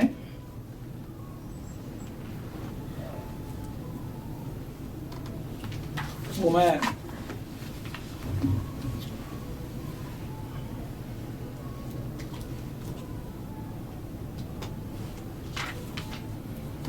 نہیں اس میں نہیں ہے, میرا خیال ہے مضمون میں تھا وہ اس میں سے شاید ایڈٹ کر دیا میں نے کتاب چھاپتے ہوئے. میں نے اس میں یہ بیان کیا تھا کہ روسو کا ذکر کرتے ہوئے کہ روسو نے جو اصول ہمارے لیے خود نویس سوانح عمری کے لیے مقرر کر دیے ہیں وہ کیا ہیں. ایک بات اس میں یہ تھی کہ جب آپ اپنے جذبات کو بیان کر رہے ہوں تو جذباتی نہ ہو. یہ بہت ضروری بات ہے کہ آپ اپنے تنفر کا اظہار، نفرت کا اظہار یا اپنی محبت کا اظہار ایک دائرے میں رہ کر کریں، اس دائرے سے باہر نہ جائیں. ہمارے ہاں اکثر لوگ اپنے خود نویس سوانح لکھتے ہوئے ان دائروں میں نہیں رہے، اور اس میں بڑے بڑے ہمارے لکھنے والے شامل ہیں جن کا میں نام اس وقت ایسے نہیں لے سکتا، نہ لینا چاہیے. یہ خود آپ کو پڑھنے والوں کو جوش ملی جی آبادی روبین. اسی کیٹیگری میں آتے ہیں. جی میں نے کہا پھر یہ اسی کیٹیگری میں آئیں گے جوش ملی آبادی بھی، جنہوں نے جذبات کا خیال نہیں رکھا، بیلنس نہیں رکھا جذبات کا. نہیں، جوش صاحب نے تو جو بات لکھی ہے وہ صحیح سمجھ کے لکھی ہے. انہوں نے کوئی وہ جیسے نے کہا کہ اس میں کوئی فحاشی نہیں ہے، حالانکہ الزام فحاشی کا ہے. ہم تو اس بات کو ہی فحاشی کہہ دیتے ہیں کہ جو لڑکے سے عشق کر رہا ہے، یہ کون سی فحاشی ہے؟ لیکن وہ تو یہ سلسلہ جوش صاحب کے ساتھ چلا ہے. یہ میں ایسا تو نہیں ہے کہ ہم لوگ ریلیجس مورل ویلیوز جو ہیں جی ان کے حوالے سے ادب کو جانچنے لگ جاتے ہیں. ہاں جی. اس وجہ سے یہ والی بات پیدا ہوتی ہے کہ یہ فحاشی ہے یا یہ فحاشی نہیں، اس کو آبجیکٹیولی نہیں دیکھ پاتے. ہاں یہ تو کیونکہ اگر آبجیکٹیولی آپ اسے دیکھیں صرف ادب تارا سمجھ کے تو وہ فحاشی نظر آئے نہیں گی. رہتی. لیکن اگر آپ اس مورل ویلیو کے حوالے سے دیکھنا شروع کر دیں تو کفر اور فحاشی اور یہ ساری چیزیں الزامات اس وقت لگیں گے. جو اپنے مارل ویلیو کا ہے نا، یہ مارل ویلیو نہیں ہے نا، یہ ہمارے بنائے ہوئے اپنے ریالٹی تو سوسائٹی کی بنی ہوئی چیز ہے نا، ہاں. اور ڈفرینٹ بھی ہے ہر سوسائٹی میں. سوسائٹی میں اسے کہہ نہیں کہہ سکتی. کیا کہہ رہے جی روبین. نہیں وہ ان کا سوال لے لیں، میں اپنا سوال. اصل میں یہ سوال کروں گا اور آپ کہیں کہ بالکل ہی میں نے جو ہے جی کوئی میری جو ہے وہ اس معاملے میں کوئی آپ فکر نہ کریں، آپ خود بھی کریں. پڑھائی نہیں ہے، کوئی سوال چھوٹا بڑا نہیں میرا ہوگا. ایکسپیرینس نہیں ہے. لیکن جو چیز مجھے سمجھ میں آتی ہے ایز عام انسان کے طور پہ، میں اس لیے سوال کر رہا ہوں. دو سوال ہیں میرے. پہلا سوال یہ ہے کہ جب کسی شخص کے بارے میں کہا جاتا ہے کہ اس نے اپنی سوانح لکھی ہے، تو ہم اس کے رتبے کے اعتبار سے، اس کے ایکسپیرینس کے اعتبار سے، جس جگہ اس نے سینسٹیو ایریاز میں کام کیا ہے، ہماری ایک ایکسپیکٹیشن بن جاتی ہے کہ وہاں سے کچھ ایسی باتیں ہمیں پتہ چلیں گی جو عام طور پہ نہیں بتائی گئی ہیں. اور اس میں اگر وہ کسی گورنمنٹ کے لیے کام کرتا تھا، اعلیٰ عہدے کے لیے، تو بہت ساری چیزیں ایسی ہو سکتی ہیں جو سینسٹیو نوعیت کی ہوتی ہیں، وہ کہ اس کی ذات کا حصہ ہوتی ہے، اسے معلوم ہوتا ہے. پھر بھی یہ اس خدشے کے طور پہ کہ اس کی وجہ سے کوئی راز افشا نہ ہو جائے یا اس کی وجہ سے کوئی اور ہنگامہ نہ پیدا ہو جائے، ہو سکتا ہے کہ وہ تمام چیزوں کو بیان نہ کر پائیں. بعض لوگ ایسے بھی ہوتے ہیں جو اپنی ذات کے بارے میں لکھتے ہیں یا معاشرے کے بارے میں لکھتے ہیں، لیکن ان کو یہ پتا ہوتا ہے کہ اگر میری زندگی میں یہ سوالات پوچھ لیے گئے تو ہو سکتا ہے کہ اس کا بہت بڑا فتنہ پیدا ہو جائے اور میری اپنی زندگی کو، میرے چاہنے والوں کو، میرے گھر والوں کو مشکل کا سامنا پڑے، اور وہی کہتے ہیں کہ میرے مرنے کے بعد اس کو جو ہے شائع کیا جائے. تو کیا ایسا کرنا ان لوگوں کے لیے درست ہے؟ کیونکہ یہ معاملات ایسے ہیں کہ جس کی وجہ سے وہ پورا سچ نہیں بول سکتے. ایک چیز. دوسری چیز مجھے آپ کے کام کے حوالے سے سوال ہے کہ جب آپ تنقید کرتے ہیں، آپ پڑھتے ہیں اور اس کے بعد آپ کہتے ہیں کہ یہ چیز یہ سچ نہیں بول رہا یا اس نے جو ہے ایسا نہیں کیا تھا، تو بحیثیت تنقید کرنے والے کی حیثیت سے آپ کس حد تک جاتے ہیں؟ کیا اس کو آپ گھر تک چھوڑ کے آئیں گے کہ یہ چیز نے یوں نہیں کہی کیونکہ اگر یہ ایسا ہوتا تو اس کی وجہ سے یہ ہوتا، اور میرا خیال یہ ہے کہ یہ صحیح نہیں کہا ہے، جبکہ آپ کو نہیں معلوم، صرف اس کو معلوم ہے اور اللہ کو معلوم ہے کہ حقیقت کیا ہے. تو وہاں پہ آپ کہاں پہ رک جاتے ہیں اور کہتے ہیں کہ یہ چیز ایسی ہونا قرین قیاس نہیں ہے لیکن وہ لال جی میں دوہرا دیتا ہوں. دوسرا سوال یہ تھا کہ تنقید جب آپ کرتے ہیں کسی پر تو اس کی کیا کوئی حدود ہے کوئی کہ جہاں پہ آپ کہیں گے اس سے زیادہ مزید جتنا ہمیں بات کرنے کی کر چکے یا اس کو اگر آپ کسی کو غلط ثابت کر رہے ہیں تو آپ اس کے پیچھے زیادہ جائیں گے, یعنی تنقید کی حدود کیا ہوگی؟ جھوٹے کو کہاں تک پہنچا کہتے ہیں. جو بات آپ نے کی ہے وہ تو بالکل واضح بات ہے, اس میں کوئی تنقید والی بات تو ہے کوئی نہیں. جی میرا خیال ہے آپ شاید آپ تنقید عام تنقید سے بجائے شاید آپ کا سوال یہ ہے کہ کہیں اگر سوال تو ہے ہی نہیں, وہ تو بالکل اب آپ نے بات بیان فرمائی ہے بس ٹھیک ہے, اس میں تو کسی کو کوئی اختلاف کرنے کی گنجائش تو ہے ہی کوئی نہیں ہے اس میں.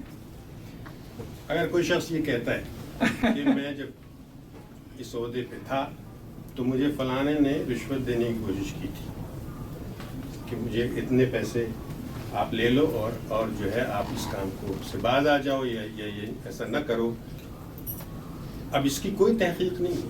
اچھا میں سمجھ گیا آپ کا سوال. اب آپ اگر اس کی بحثیت تنقید نکال وہ اس کو یہ لے لیں کہ اس شخص کو ایسا اس کا یہ کہنا جھوٹ ہے یا قرین قیاس نہیں ہے. اصل میں یہ کہنا ہی چاہ رہے ہیں جی وہ کہنا کہ میرا مطلب یہ میں سمجھ رہی ہوں کہ وہ کہہ رہے ہیں کہ جیسے آپ بحیثیت تنقید نگار یا بحیثیت دانشور جب کسی پر کام کر رہے ہوتے ہیں تو آپ یہ کیسے اندازہ لگاتے ہیں کہ یہ جھوٹ بول رہا ہے, یہاں پر اس شخص نے یہاں پہ جھوٹ بولا ہے, یہ اندازہ آپ کیسے لگاتے ہیں؟ یہ اس کی کتاب پڑھنے سے اندازہ ہوتا ہے نا. جی یہی وہ پوچھنا چاہ رہے ہیں کہ اور اگر آپ کسی کے بارے میں پڑھ رہے ہیں اور اس نے اپنی زندگی کے بارے میں کچھ حقائق بیان کیے ہیں کچھ بیان نہیں کیے تو کچھ ایسے حقائق ہوتے ہیں جو بتا دیتے ہیں کہ بیات اس نے بیان نہیں کی, یہ بیان کرنی چاہیے تھی اور وہ اسے نظر انداز کر گیا ہے. تو یہ تو پڑھنے سے اندازہ ہوتا ہے, یہ اسلوب کی بات ہوتی ہے, جس کے اسلوب میں یہ توازن ہو وہ اس کی سوانح عمری زیادہ اچھی ثابت ہوتی ہے اور پڑھنے میں بھی دلچسپ ہوتی ہے. پروفیسر صاحب کوئی مثال دیں گے تاکہ بات زیادہ سمجھ میں آ جائے؟ ایزیلی مثال دینے کے لیے تو کسی ایک سوانح عمری کی مثال دینا سوال ہے کہ اگر آپ نے بھی پڑھی ہو پھر تو ٹھیک ہے نا, اگر میں اس میں سے مثال دوں اور آپ نے وہ نہ پڑھی ہو تو آپ کے لیے بیکار ہے مثال. جو زیادہ سوانح عمریاں مشہور ہوئی ہیں یا بدنام ہوئی ہیں وہی جوہر صاحب کی ہے زیادہ, تو جوہر صاحب کی مثال دی جا سکتی ہے, اس میں ان کی جو سوال ہے وہ بھی آ جاتا ہے, جو میں بات کہہ رہا ہوں وہ بھی آ جاتی ہے.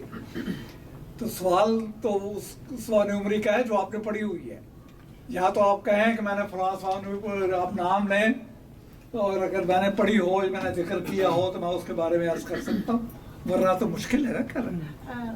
جی میرا سوال یہ ہے کہ آپ مولانا ابوالکلام آزاد کی انڈیا مینس فریڈم کو یا شہاب صاحب کی شہاب نامے کو کس کیٹیگری میں لائیں گے؟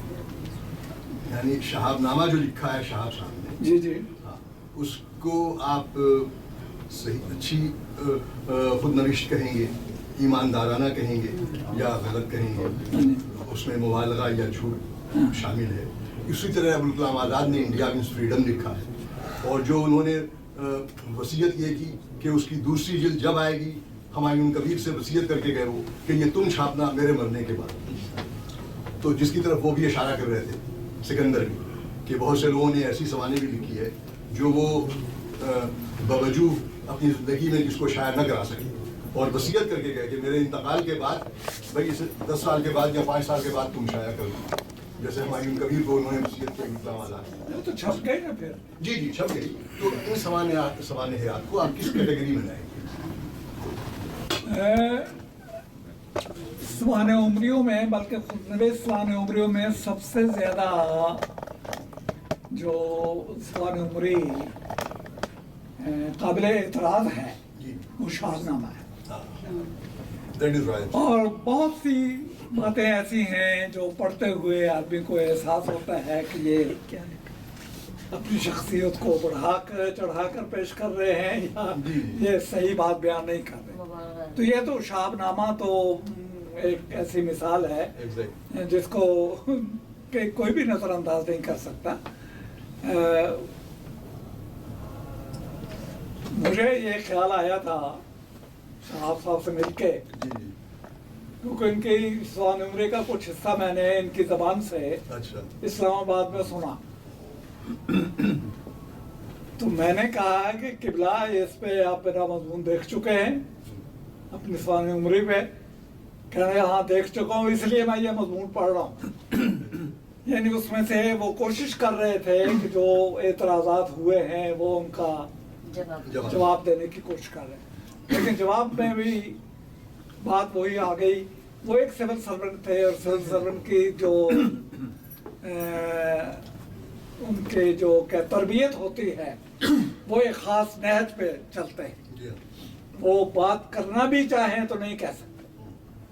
तो यह सिलसिला तो चलता है। शहाबनामे के बारे में तो ये बात हर एक को मालूम है। हाँ जी, एक तो मैंने ये शहाबनामे के लिए पूछना था, वो आपने बता दिया, लेकिन बात ये है कि वो इतना मकबूल है कि हम जब स्टूडेंट थे तो हम समझते थे जो इन्होंने लिखा है सच लिखा है जी, जो लिखा है सच लिखा है, जो तजुर्बात लिखे स्टूडेंट लाइफ में जब हम थे। और आज तक पाकिस्तान में आप इस चीज़ को कह नहीं सकते कि उन्होंने गलत लिखा है। उसको बाकायदा एक हॉली बुक का दर्जा हासिल है, क्योंकि पीछे उन्होंने वजीफे लिखे, फिर दरमियान में उन्होंने एक 90 का लिखा हुआ है, उस पर आज तक कभी किसी ने बात नहीं की कि ये गलत है या सही है। अपने तौर पे आज हम बैठे हैं तो हम पूछ रहे हैं आपसे कि ये बात सही है या गलत है, लेकिन एक यकीन है लोगों को उन पे। और एक तो ये बात ही मैंने करनी थी कि आप दियानतदाराना पर्सपेक्टिव में इसको कहाँ रखते हैं, तो वो आपने बता दिया कि आप इसको ज़्यादा मुबालगा अमेज़ी समझते हैं। एक और जैसे अलीपुर का एली लिखी मुमताज़ मुफ्ती ने, उन्होंने पहले कहा कि ये नहीं है, ये मेरी आप बीती नहीं है, ये फिक्शन है। उसके बाद जब वो बहुत पॉपुलर हो गई और उनमें ये आ गया, जुर्रत आ गई, तो उन्होंने कहा कि हाँ ये मेरी आप बीती है, उन्होंने माना। ऐसी आप बीतियों को आप कहाँ पे रखते हैं? और दूसरी बात ये है कि जैसे एक ये तो उन्होंने अपनी ज़ात को लेके लिखी थी ना, और उन्होंने फिक्शन की सूरत उसको दी। लेकिन एक मैं पिछले दिनों पढ़ रही थी सारा शगुफ्ता पे लिखी हुई है, एक जर्नलिस्ट ने, राना ज़हीर या कुछ उनका नाम है, अज़हर अब्बास के जो शोहर हैं, तो उन्होंने सारे वाक़यात सच्चे हैं, उनकी शायरी भी सच्ची है, हर वाक़यात सब पता है हमें कि ये हुए हैं, लेकिन उन्होंने नाम सिर्फ तब्दील कर दिए हैं। तो ये चीज़ें जो हैं इनको हम कहाँ पे रखेंगे कि दियानतदाराना नज़र से देखेंगे या फिक्शन पे रखेंगे कि ये आप बीती है या क्या है? तो अगर जैसे मरने के बाद भी अगर मैं अपने बारे में लिखना चाहूँ तो मैं फेक नाम से लिख सकती हूँ, और मैं ये भी नहीं मुझे कहना पड़ेगा कि मेरे मरने के बाद शाया कर दी जाए। तो ये नहीं, हमारे यहाँ ऐसी सवानियाँ मौजूद हैं जो उन्होंने लोगों ने लिखी हैं, और ये कह के लिखी हैं कि हम इनमें से बात ऐसी बातें हैं जो हमारे मरने के बाद उनको छापा जाए, लेकिन उनकी ज़िंदगी में ही छप गई। तो शहाब साहब की जो उन्होंने लिखा था वो सारे का सारा उनकी ज़िंदगी में छप गया है और सामने आ गया।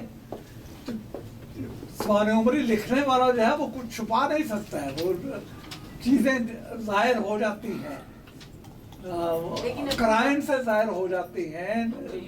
लेकिन अपनी ज़ात को तो हमेशा कोई किसी आर्मी वाले की हम पढ़ लें, किसी सिविल सर्वेंट की पढ़ लें, तो वो सिर्फ अपनी ज़ात को डिफेंड करने के लिए लिख रहे होते हैं। मेरा कहने का मतलब है कि ऐसी सवाल उम्मीद पढ़नी भी चाहिए, नहीं पढ़नी तो चाहिए, लेकिन लिखने वाला सिर्फ अपनी ज़ात को डिफेंड करने के लिए।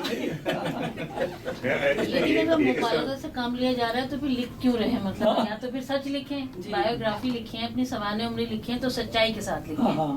फिर लिखने की जरूरत क्यों पेश आती है लोगों को जब उसमें मुबालगा से काम ले रहा है? पूछना चाहिए।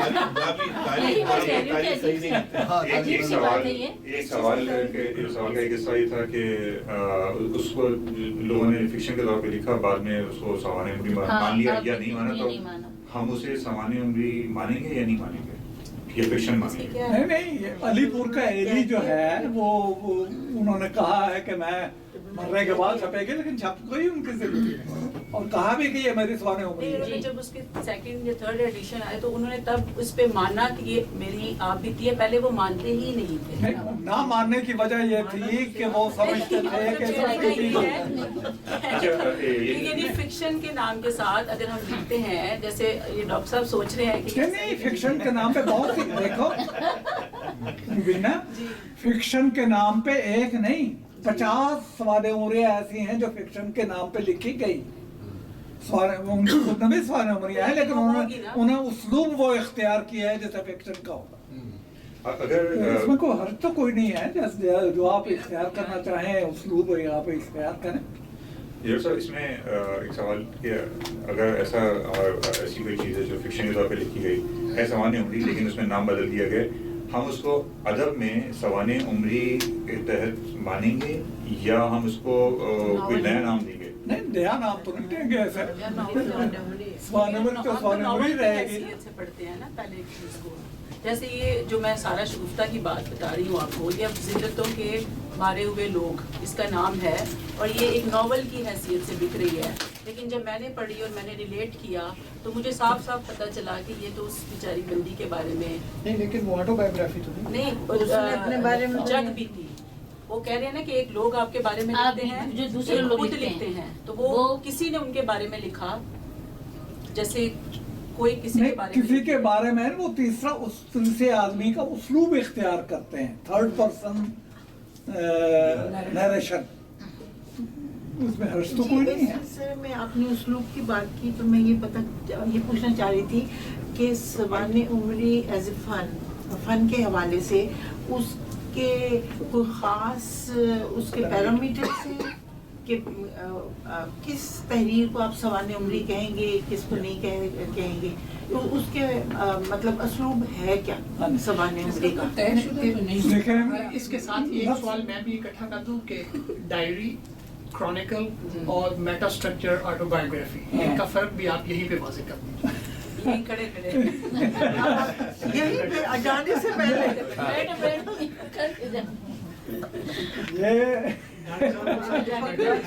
ये बहुत सवाल है, इतना आसान सवाल नहीं है। दरअसल बात यह है कि जब आदमी अपने जिंदगी के हालात बयान करता है तो उसके सामने 2-3 मकासद हो सकते हैं, या तो अपनी खूबियों को उजागर करना है, या अपने खिलाफ जो इल्ज़ामात हैं उनका जवाब देना है, या अपने हालात को ऐसे पर्सपेक्टिव में बयान करना है, ऐसे पस मंज़र में बयान करना है कि जिनके उनकी पढ़ने वालों को उनके बारे में कोई गलत फहमी रहे। तो ये तो लिखने वाले का अपना उस्लूब है जो वो इख्तियार करना चाहता है, डायरी की सूरत में करे या सवाने उम्री की सूरत में करे या खुद नवीस सवाने उम्री की सूरत में करे। ये तीनों उस्लूब हैं जो अपने आप को अपने इजहार के लिए, अपनी ज़ात के इजहार के लिए। डॉक्टर साहब क्या ऐसा भी हो सकता है कि कोई इंसान कंट्रोवर्शियल गुफ्तगू जान के, मतलब उसमें जान के ऐसा लिखे पॉपुलैरिटी के लिए, लोगों को अपनी तरफ मुतवज्जह करने के लिए बहुत सारी ऐसी बातें लिखते हैं, या किसी भी टॉपिक पे कुछ अगर लिखना चाहे वो बोल रहे हैं अपने लिए, लेकिन अगर उसके अंदर वो कंट्रोवर्शियल सी गुफ्तगू कर दे कि लोग अट्रैक्ट हों और पढ़ें, तो क्या वो भी एक तरह से मुबालगा है? वो तो उसलूब में शामिल हो गया ना, किसी ने मुबालगे से काम लिया, किसी ने सच्चाई से काम लिया, तो वो तो जब उसका तज़किया किया जाएगा। मैं समझती हूँ डॉक्टर साहब एक सवाल में बुनियादी मेरे जहन में अभी आया है, आज 8 मार्च है और वुमेंस डे है, तो क्या आपने 300 सवाने उम्रियों में किसी खातून की कोई खुद नवेश के सवाने पे भी कोई बात की है? हाँ, ये मैं पूछना चाह रही थी कि आपने किन सवाने उम्रियों को काबिल ज़िक्र समझा और किनको डिस्कस किया?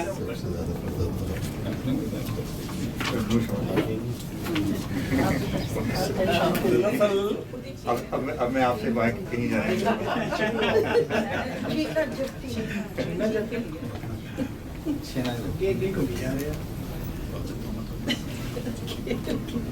अब ये मेरे सामने जो स्वाने उम्रियों की फहरिस्त है 350 350 खवातीन शामिल है ना? कितनी बहुत सी खवातीन हैं इनमें। हाँ, तो ये सवाल तो बनता है ना, ये सवाल तो बनता है कि रिजर्वेशन की गई है कि नहीं की गई? नहीं देखें, सबसे अच्छी स्वान उम्री जो मेरे ख्याल में खवातीन की स्वान उम्री में से है वो है जो रईस व बेखबरी हाँ रही, जी, उनकी। ये आदा जाफरी की। आधा जाफरी साहब, उस पे मैंने काम किया इसलिए मैं पूछ रही हूँ। हाँ, ये आदा जाफरी की स्वान उम्री भी बहुत अच्छी है। फिर किशोर नाहिद की है बुरी औरत की कथा। ईश्वर फिर आगे बेशुमार और खवातीन के नाम आ रहे हैं। मलाला की भी तो है। हमीदा सालिम की है शोरिश दौरा। ये एक लिहाज से हमीदा शोरिश की हमें शोरिश दौरा जो है हमीदा सालिम ये मजाज की बहन थी, तो ज़्यादातर हालात इसमें मजाज के हैं, लेकिन मारा स्वानी तो उनकी बहन की है। चलो भी आप मैं आपसे ये सवाल करना चाहती थी कि जिन सवाने उम्रियों से एक माशरती अदम तवाज़ुन पैदा होता है, कुछ इंकशाफात होते हैं और उसके बाद लोग उसको डिफेंड करते हैं और उसका इनकार करते हैं, तो उससे उस आपबीती पर क्या असर पड़ता है? क्या वो उसके ऑथेंटिसिटी जो है वो मशकूक करार दी जाती है या फिर उस पे लोग मजीद काम करते हैं, ज़्यादा बिकती है, क्या असर होता है उससे? रेटिंग बढ़ती है। अब इसका जवाब तो मेरा ख्याल है आपने खुद ही दे दिया है। ये तो जब आप अपने सवान उम्री बयान करते हैं, अब आप अपने हालात बयान करते हैं, तो आपने अपने एक ख़ास नुक्ता नज़र से बयान किए हैं ना, और किसी मकसद से किए हैं। वो तो पढ़ने वाला जो है इसके सवान उम्री पे कोई असर नहीं। लेकिन उस सवाने उम्री से दूसरे लोग भी तो ताल्लुक रखते हैं ना, वो ताल्लुक जो होता है वो फिर दूसरे लोगों की जात को मजरूह करता है, फिर उस पे उसमें तो असर यही है कि अगर आप ये चाहते हैं कि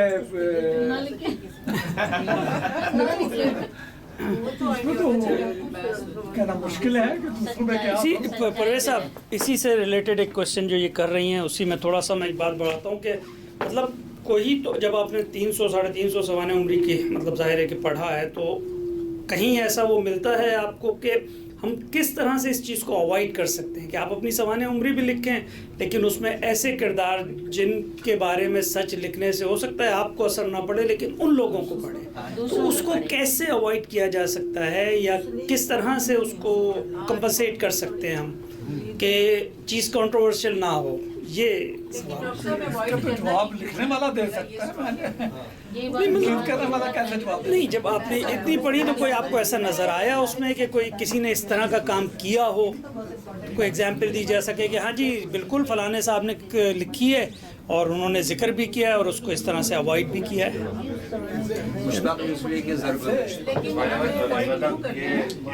अगर मैं थोड़ा समेट लूँ सवाल को, तो वो कहना चाह रहे हैं कि जब किसी की सवाल उम्री से अगर दूसरे लोगों पर असर पड़ रहा है तो क्या जी हाँ मैं आपको देता हूँ। तो सवाल को तो अगर इस पे इससे दूसरे लोग तो अगर हम अच्छा सवाल जवाब के दौरान एक गुजारिश में ये है कि हम लोग जब सवाल कर रहे हैं ना तो वक्त सवाल समझना थोड़ा मुश्किल होता है, लंबा सवाल होता है, तो अगर हम मुख्तसर रखें टू द पॉइंट तो सवाल समझ आ जाते हैं, वरना हम ये भूल जाते हैं कि असल में पूछना क्या चाह रहे थे। और दूसरी बात ये कि जब सवाल जवाब के दौरान अगर हम गुफ्तगू आपस में ना करें तो उसमें फ़ायदा ये होगा कि हम लोग ये समझ सकेंगे कि असल में डॉक्टर साहब बता क्या रहे हैं। हम प्रोग्राम के बाद इंशाल्लाह उसको तमाम गुफ्तगू करेंगे, बहुत खुल के करेंगे। तो जो सवाल था उसको अगर थोड़ा समेटना चाहे, वही सवाल दो तीन जगह से आया, तो ये कहना चाह रहे हैं कि जब कोई सवाल उम्री लिखता है उसमें दूसरों का जिक्र आ जाता है, तो और दूसरों का जिक्र इस तरह आता है कि आप खुद मुतनाज़ बने या ना बने वो एक अलग बात है, दूसरा आदमी मुतनाज़ बन रहा है, तो क्या इसका तो ताल्लुक सवाल उम्री की अखलाकियात से है या नहीं है? नंबर 1 लिखना चाहिए नहीं लिखना चाहिए। नंबर 2 और अगर लिख दिया है तो और उसी पर असर पड़ा है तो क्या आपका की कोई इसके बाद की जिम्मेदारी है?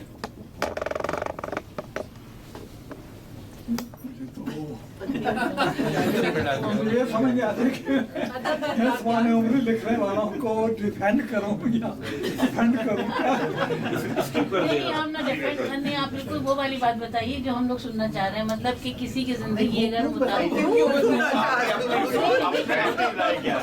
आपकी जाती नहीं, आपकी जाती राय क्या है, मतलब मैं तो 365 सवाल उम्र के बारे में राय दे चुका हूँ। अब ये कि मुझे इजाजत दें तो क्यों मैं राय दी है, वो अगर आपने पढ़ी है कोई किसी खास स्वानुमति का जिक्र करें तो मैं उसके बारे में पढ़ देता हूँ कि मैंने ये लिखा है। मैं अगर आप मुझे इजाजत दें तो चूंकि डॉक्टर साहब ने असल में ये जो सवाल हो रहा है इसका जवाब मेरा ख्याल है कि शुरू में दे देगा। वो इस तरह के हम लोग अपने अपने ख्यालात हो सकते हैं कि आप किसी चीज़ के हक में हैं कि नहीं है। कोई चीज़ छपी है, मैं कह सकता हूँ कि भाई क्यों छापी, आप कह सकते हैं कि नहीं क्यों ना छापे। तो डॉक्टर साहब का कहना यह है कि जो शख्स लिख रहा है उसको पूरा हक लिखने का, अच्छा लग रहा है आपको या बुरा लग रहा है, सही लग रहा है बुरा लग रहा है, उसको लिखना तो उसको लिख दिया आपको गालिबन। तो बहरहाल ये कि अगर किसी को नुकसान पहुंच रहा है तो वो डॉक्टर साहब कह रहे हैं मेरा कलम मेरी मर्जी। मेरा अच्छा मैं एक वो उन्होंने शुरू में हाथ उठाया था, वो देखिए वो अभी भी इंतजार में बैठे हैं। मेरे सवाल बिल्कुल शुरू में थे लेकिन मैं आपको देते नीचे चले जा रहा हूँ।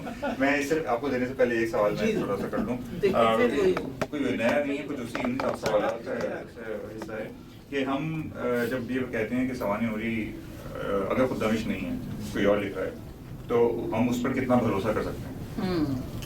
तो आपकी मर्जी है, करें ना करें। नहीं अगर आप पैरानॉइड पर्सनैलिटी हैं तो बिल्कुल ना करें। हाँ, ये तो अपनी पर्सनैलिटी पे डिपेंड पढ़ने वाले पे मुनसर है। तो लिखने वाले की ऑथेंटिसिटी भी है। अब ये लिखने वाला तो लिख चुका, अब उसका असर पढ़ने वाले पे क्या होता है, पढ़ने वाले पे पढ़ने वाले पे क्या होता है मेरा, मैं तो एक तनकीद निगार की हैसियत से जो मेरा असर था वो मैंने बयान कर दिया। ये एक आदमी का है ना जी। बहुत शुक्रिया, आखिरकार माइक हासिल करने में कामयाब हुए। मेरा शुक्रिया डॉक्टर साहब। ख्वाजा शफी दहलवी ने कहा था कि अदब में इखलाकियात ढूंढना शराब में नमक घोलने के बराबर है। बिल्कुल सही। उसके बाद पहली जो उन्होंने सवाल उठाया तो उसी से एक मेरे ज़हन में बात आ गई कि मुश्ताक अहमद यूसुफी ने अपने दोस्तों के बारे में पूरा 1000 सफ़े का सवाने उमरी उनकी लिखी थी, जिस पे उनके दोस्त ने एतराज़ किया कि मुझे अपनी फैमिली की तरफ से प्रेशर है कि अगर ये सारी बातें ना छपें तो बेहतर है, जिसकी वजह से उन्होंने वो शेल्फ पे रख दी और नहीं छपी।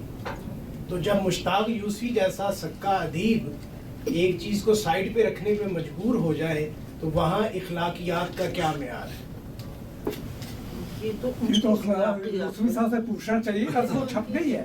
नहीं, जो उन्होंने, अगर आप आबे गुम में उन्होंने इसका तज़किरा फरमाया है कि मैंने ये किताब जो है वो नहीं छापी अपने दोस्तों की, और मंजूर इलाही शेख भी उनके छापी है, उनके वो भी बहुत करीबी दोस्त थे, चनियोट के जो उनके दोस्त थे उनके बारे में उनके पूरा जो अहवाल था वो उन्होंने नहीं छापा था कि मेरे दोस्तों को जो है वो एतराज़ है। दूसरा मेरा सवाल ये है कि मोहम्मद हुसैन आज़ाद की लिखी हुई आबे हयात सवाने उमरी की किस कैटेगरी में आती है? आबे हयात तो सवाने उमरी नहीं है, वो तो तारीख की किताब है। उसमें मुख्तलिफ शोरा के हालात उन्होंने बयान किए हैं, इसलिए ये कहना कि आबे हयात सवाने उमरी है वो तो नहीं। आपने गालिबन गौर नहीं फरमाया इस पहलू पे कि आबे हयात को हम सवाने उमरी के तौर पे डिस्कस नहीं कर सकते। तारीख की किताब के तौर पे डिस्कस कर सकते हैं और उसकी भी बहुत सी हैसियत है, बाद उसे मुस्तरद बांधते हैं, बाद उसे गैर मुस्तरद करार देते हैं, क्योंकि बहुत सी बातें ऐसी आ गई हैं ख़ास तौर पे गालिब को इग्नोर करके और सौक को बढ़ा चढ़ा के बयान करने पे बहुत से एतराज़ात हुए हैं। बहरहाल सफर नसीब को आप किस तरह देखेंगे? जी मुख्तार मसूद की सफर नसीब उसे आप किस तरह देखेंगे? सफर नसीब बहुत अच्छी किताब है, अच्छा सफरनामा है। नहीं, लेकिन उसमें देखिए कि उनके जो ज़ात के एक्सपीरियंसेस हैं, और मैंने जो पहले बात की थी कि कि ये सवाल बड़ा अहम है कि हम किसी की ऑटोबायोग्राफी को क्यों पढ़ें। जितनी देर तक उसके अंदर एक रिफ्लेक्टिव कंटेंट नहीं है, मैं उससे ज़्यादा मुतासिर नहीं हूँ। तो मुख्तार मसूद साहब की किताब वो है कि जिसके अंदर एक रिफ्लेक्शन आपको हर फिक्रे में, हर पैराग्राफ में नजर आती है। तो आप उसे आपका उसके बारे में क्या ख्याल है? सफर नसीब के बारे में, सफर नसीब तो वो उनकी आवाज़ दोस्त शायद ज़्यादा बेहतर उनकी नहीं, सफर नसीब इन्हीं की है मुख्तार मसूद के, लेकिन ईरान का सफरनामा वो लोहे अय्याम है सर, लोहे अय्याम ईरान वाला जो है लोहे अय्याम है। सफ़र नसीब उनके दो मुख्तलिफ सफ़र और शख्सियत निगारी है उसमें दो, एक उनके दोस्त हैं उसके बारे में सवाल है या तो नहीं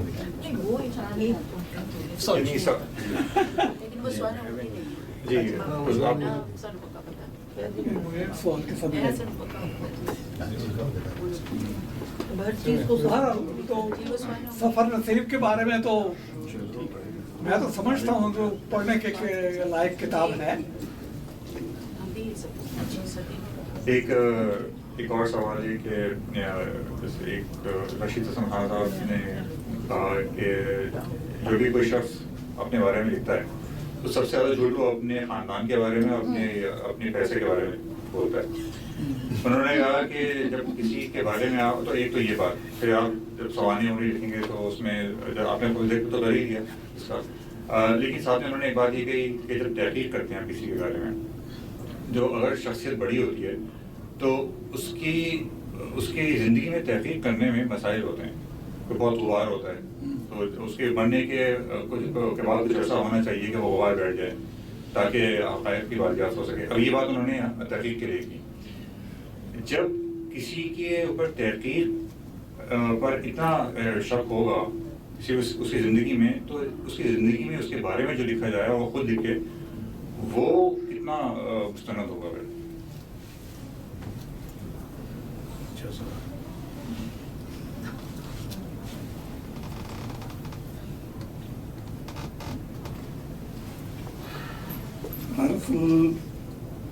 इंसान के अपने हालात जो हैं वो भी दरअसल तारीख होते हैं।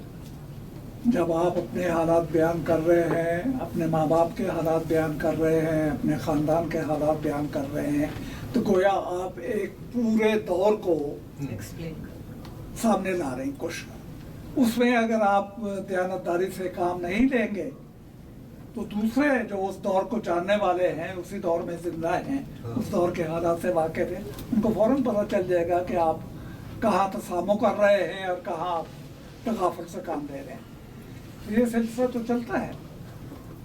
तो हर आदमी की तारीख अपनी तारीख नहीं होती, अपने दौर की तारीख होती। तो ये बुनियादी नुक्ता अगर ज़हन में रहे तो सारी चीज़ें वाज़ेह हो जाती।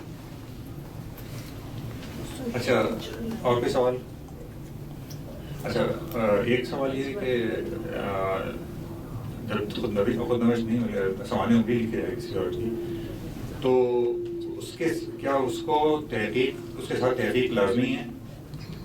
अगर उसको सवानी उम्री कहेंगे या उसको हम बगैर तहकीक के भी लिखा जा सकते हैं? तहकीक देखें, हर आदमी जो अपने बारे में लिख रहा है, अगर मसलन आप मुझे जानते हैं कि मैं कौन हूँ और मैं अपने बारे में जो लिख रहा हूँ वो आप पढ़ने के बाद महसूस है कि ये कोई और आदमी है जो बात कर रहा है, ये अपनी बात तो बयान ही नहीं कर रहा। तो इसलिए पढ़ने वाला जो है, जो उस दौर को जानता है, जो उस दौर में जिंदा है, वो उस दौर की तारीख को समझता है। इन बातों का लिखने वाले के ज़हन में मौजूद रहना चाहिए। अगर वो ऐसा नहीं करेगा तो उसकी बात पाया क्या कहते हैं सकाहत को नहीं पहुँचे। जो नुकसान जो हुए हैं, एतराज़ात होते हैं, खुद नविश्तों पे या सवान उम्रियों पे वो यही होते हैं कि हालात उन्होंने ऐसे बयान किए हैं या उन हालात से उन्होंने ऐसा नतीजा निकालने की कोशिश की है जो नतीजा नहीं निकलता।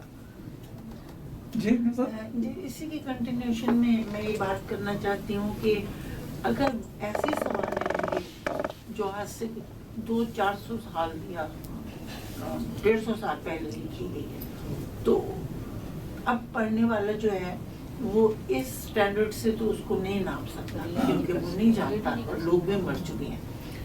तो क्या आप इस बारे में इस सिलसिले में ये बात मानेंगे कि असल में सवाने उम्री के लिए सच्चा झूठा या ये सब कुछ होना एक फरोई मसला है? असली बात ये है कि सवाने उम्री है क्या, एक इंसान की कहानी है, वो हो सकता है 1000 साल पहले लिखी गई हो, लेकिन उसके अंदर उसके दौर के अगर उससे कनेक्शन आ गया है या कुछ और इस तरह की सच्चाइयाँ मौजूद हैं, मसलन बुद्ध के ज़माने का एक आदमी है और वो उस चेंज को अपनी ज़िंदगी में बयान कर रहा है कि कपिल वस्तु में क्या हुआ, हमें कोई बंदा नहीं मिलेगा तो तस्दीक करने वाला, लेकिन फिर भी वो सवाने की मेयार पे पूरी उतर सकती है अगर उसके अंदर सोशियो कल्चरल पैटर्न भी मौजूद हैं और एक शख्स का ज़ाती तजुर्बा भी। क्या ये दुरुस्त बात है? ज़ाती तजुर्बा ज़्यादा अहम है, वो तो मौजूद रहना चाहिए। तो वो सोशियो कल्चरल हवाले से ही आएगा, और तो कोई नहीं। तो वो अगर मौजूद है तो इसका मतलब है कि वो सही सवाने उम्री है। इस बात से कतई नजर कि उसकी खोज में बंदा लग जाए कि क्या सच है क्या झूठ है, क्योंकि ये खोज जो है वो सिर्फ एक हद तक हो सकती है, ज़्यादा रीडर को क्या डिटेक्टिव होना चाहिए, डिटेक्टिव हो गया कि अब जाके पहले वो ये खोज करेगा कि वो 150 साल पहले जाएगा। ये जो अभी नुज़र साहिबा ने सब बात की उसी से रिलेटेड एक वो के तारीख़ के हवाले से इब्न खुल्दून ने अपने मुकदमे पे भी खासा डिटेल से कुछ रूल्स दिए हैं जिसमें आप हिस्ट्री को मतलब वेरीफाई कर सकते हैं, तो हम उसको भी सवाने में इस्तेमाल कर सकते हैं तारीख़ी हवालों को वेरीफाई करने के लिए। क्या ख्याल है आपका? इब्न खुल्दून को दोबारा किया जा सकता है, मतलब उन्होंने तो उन्होंने किया वो तो उसको जवाब ही इस्तेमाल किया जाता है, बिल्कुल, और हवाला दिया जाता है। अच्छा, एक सवाल है आसिम की तरफ से कि कायदे आज़म पर जो किताबें लिखी गई हैं उनकी सवानी उम्री कई लिखी हैं, उनके बारे में बहुत कुछ लिखा गया, तो आप क्या कि ऐसी किताबें जिसको आप कह सकें कि ये सबसे ज़्यादा ईमानदारी से लिखी गई है? देखें, मैंने कायदे आज़म की सिर्फ एक सवाने उम्री पढ़ी है, इसलिए मैं मुआवजा नहीं कर सकता कि कौन सी सवाने उम्री उनमें ज़्यादा तफसील से लिखी गई है और कौन से तफसील से नहीं लिखी। ये सारे रिसर्च के मौज़ूआत है, मेरा ख्याल, मैंने कहा रिसर्च के मौज़ूआत नहीं है। सवाने उम्री लिखने वाला तो अपनी बात कह के अपनी कहानी सुना के अलग हो जाता है। किसी की कहानी लिखना जी और चीज़ है, हाँ, अपनी कहानी लिखना बिल्कुल, ये अपना और गैर का फर्क है। जब तक किसी वाला अपने असर से तो जुड़ के मेरा नहीं जो लिख रहा, तो उसकी राइटिंग सुन के जो मुझे अंदाजा हुआ है बात हो, भाई ये चाहता हूँ कि क्या सवाने उम्री में हमें दियानतदारी ढूंढने की ज़रूरत है, या हम उसे ये कहें कि ये एक पर्सपेक्टिव है, तो वो पर्सपेक्टिव लिखने वाले का पर्सपेक्टिव है। जिस तरह तारीख की किताबें हैं एक पर्सपेक्टिव से लिखी गई हैं, मैं और आप बैठ के डिबेट कर सकते हैं कि हम उससे एग्री करते हैं कि नहीं, लेकिन दियानतदारी की जो बात है क्या आपने की है, ये तो पर्सपेक्टिव का इशू है। मेरे पर्सपेक्टिव से हो सकता है कि मैंने उसको दियानतदारी से लिखा हो, आपके पास जो मालूमात हैं सही या गलत, आप उसकी बेस पे कहें कि ये सही है या गलत है, लेकिन I don't think that should be a criteria to evaluate कि वो सवाने जो है वो सही है या नहीं है, क्योंकि हम में से आप में से कोई भी ये फैसला नहीं कर सकता। पहले आप कुछ कहेंगे थोड़ा सा? मैं इस पे तो सवाल नहीं कर सकता, यानी आपका कमेंट था, मेरा ख्याल है आप शायद वही डॉक्टर साहब ने जो बात की उसी को नहीं, बात वाज़ेह है। कौन सी बयान करने वाली बात कौन सी है? आप नहीं फरमा रहे आपने हैं। जो शुरू किया था बात वो ये की थी कि सबाने उमरी की जो बेसिस है परखने की वो ये है कि लिखने वाले ने कितनी दियानतदारी से अपने बारे में बात की है, मैं उसके ऊपर जा रहा हूँ। ये आपका फर्स्ट लेकिन स्टेटमेंट था। इसमें तो आपको क्या एतराज है? नहीं, मुझे उसमें ये है कि मैंने आपसे कहा कि ये लिखने वाले का पर्सपेक्टिव है, वो अपनी तरफ से हो सकता है उसने सही लिखा हो, आपका पर्सपेक्टिव है कि उसने गलत लिखा है। नहीं, मेरा पर्सपेक्टिव ये नहीं कि उसने गलत लिखा है। हालात जब आप मसलन नुज़रत की बात सामने आ जाती है, अगर आप आज से 10 साल 100 साल पहले के किसी आदमी की लिखी हुई तारीख पढ़ते हैं तो उसने सिर्फ तारीख नहीं लिखी, उस जमाने की तारीख और लोगों ने भी लिखी है। वो पर्सपेक्टिव तो सारा सामने आएगा ना जब आप किसी उसका जी। सर मेरा कमेंट आपका इस पे कि उसने अपने बारे में जो लिखा मैं उसकी बात कर रहा हूँ। आपने ये कहा कि अगर उसने अपने बारे में दियानतदारी से लिखा है तो फिर वो ऑथेंटिक है, लेकिन अगर उसने मैं ये कह रहा हूँ कि हमें ये कैसे पता कि जो वो अपने बारे में लिख रहा है वो दियानतदारी से लिख रहा है कि नहीं। आप तो हालात को देख के इस बात का फैसला कर रहे हैं, लेकिन लिखने वाला जो लिख रहा है वो तो अपने हिसाब से लिख रहा है जो उसने एक्सपीरियंस किया। ये मतलब हमें कैसे पता चलेगा कि उसने हमें कैसे पता चलेगा कि वो दियानतदारी थी या नहीं थी अपने बारे अपने बारे में उसके अपने परवाज़ साहब ने ये भी कहा था कि अगर वो सिर्फ अपनी एक ही अपनी तारीफें ही करता जा रहा है, मुबालगे से काम लेता जा रहा है, तो कि हर शख्स को ये चाहिए कि वो नेगेटिव भी जो है वो भी लिखे, पॉजिटिव भी जो है वो भी लिखे, ये नहीं कि सिर्फ वो पॉजिटिव चीज़ें वो लिखे। तो मेरा ख्याल है कि ये जो सवाल हो रहा है कि सच है या झूठ है, ये शायद वो जो तहरीर है वो खुद तय कर लेगी, क्योंकि जब आप उसको एक तरफा देखेंगे तो आपके जहन में ये सवाल आएगा कि भाई ये एक ही तरह की बात है, ये बंदा है कि फरिश्ता था। मैं इसको अगर दुश्मन तराजी भी करता जाए। सलीका ला दे। आपने जो बात की है कि बंदा है कि फरिश्ता है, शेर साफ पढ़ना जरूरी है। फरिश्ते से बेहतर है इंसान पढ़ना, मगर इसमें पड़ती है मेहनत ज्यादा।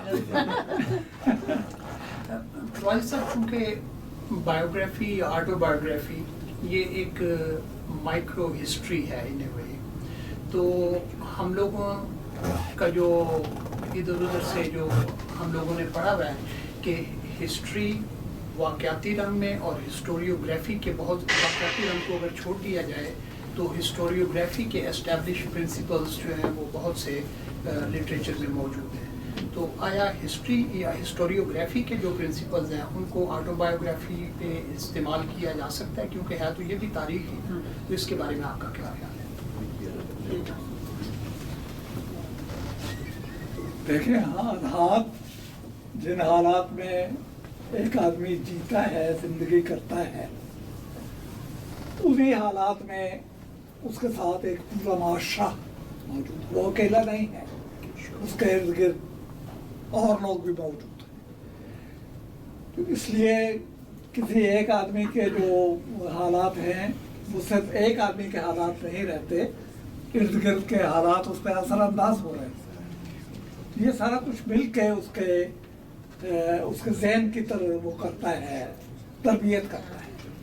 तो एक आदमी की बात नहीं रहती, पूरे माशरे की बात, पूरे माहौल की बात चलती है।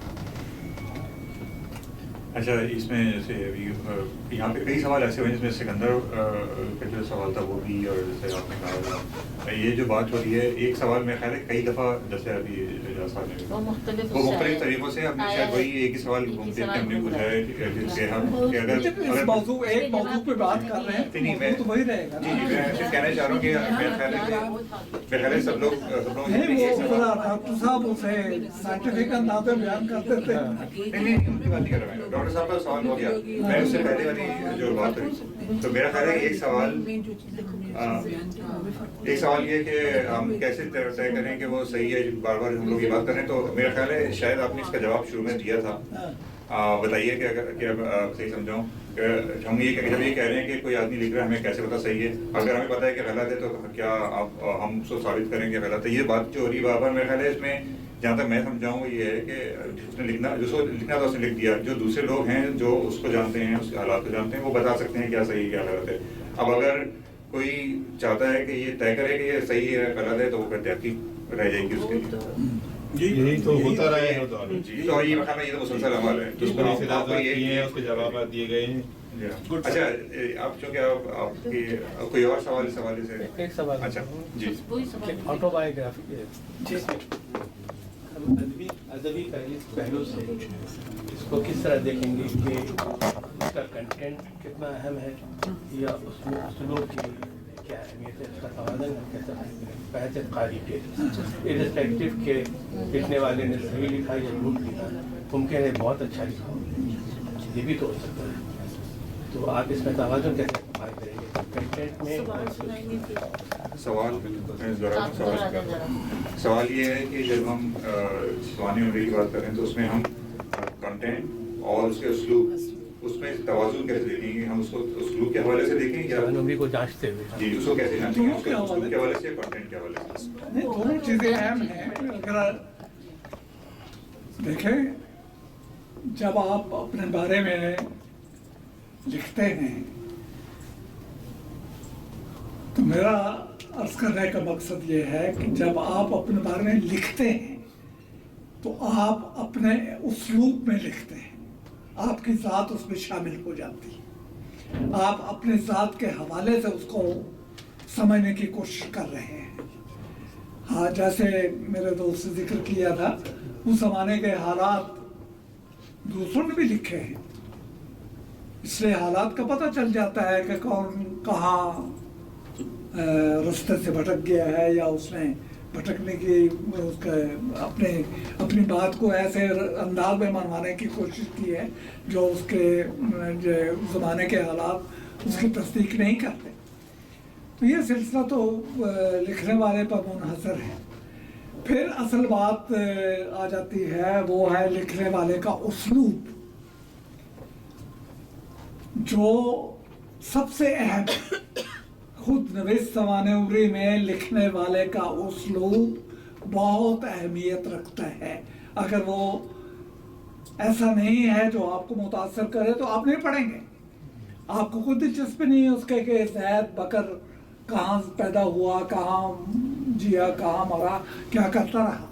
آپ کا اسلوب آپ کو ساتھ چلتا ہے تو پڑھنے والا آپ کے ساتھ چلتا ہے۔ اگر آپ کا اسلوب ساتھ نہیں دے رہا، آپ کی زبان میں، آپ کے انداز بیان میں، آپ کے روانی میں، اس میں روانی نہیں ہے آپ کے انداز بیان میں، تو آپ کی بات درمیان میں رہ جاتی ہے۔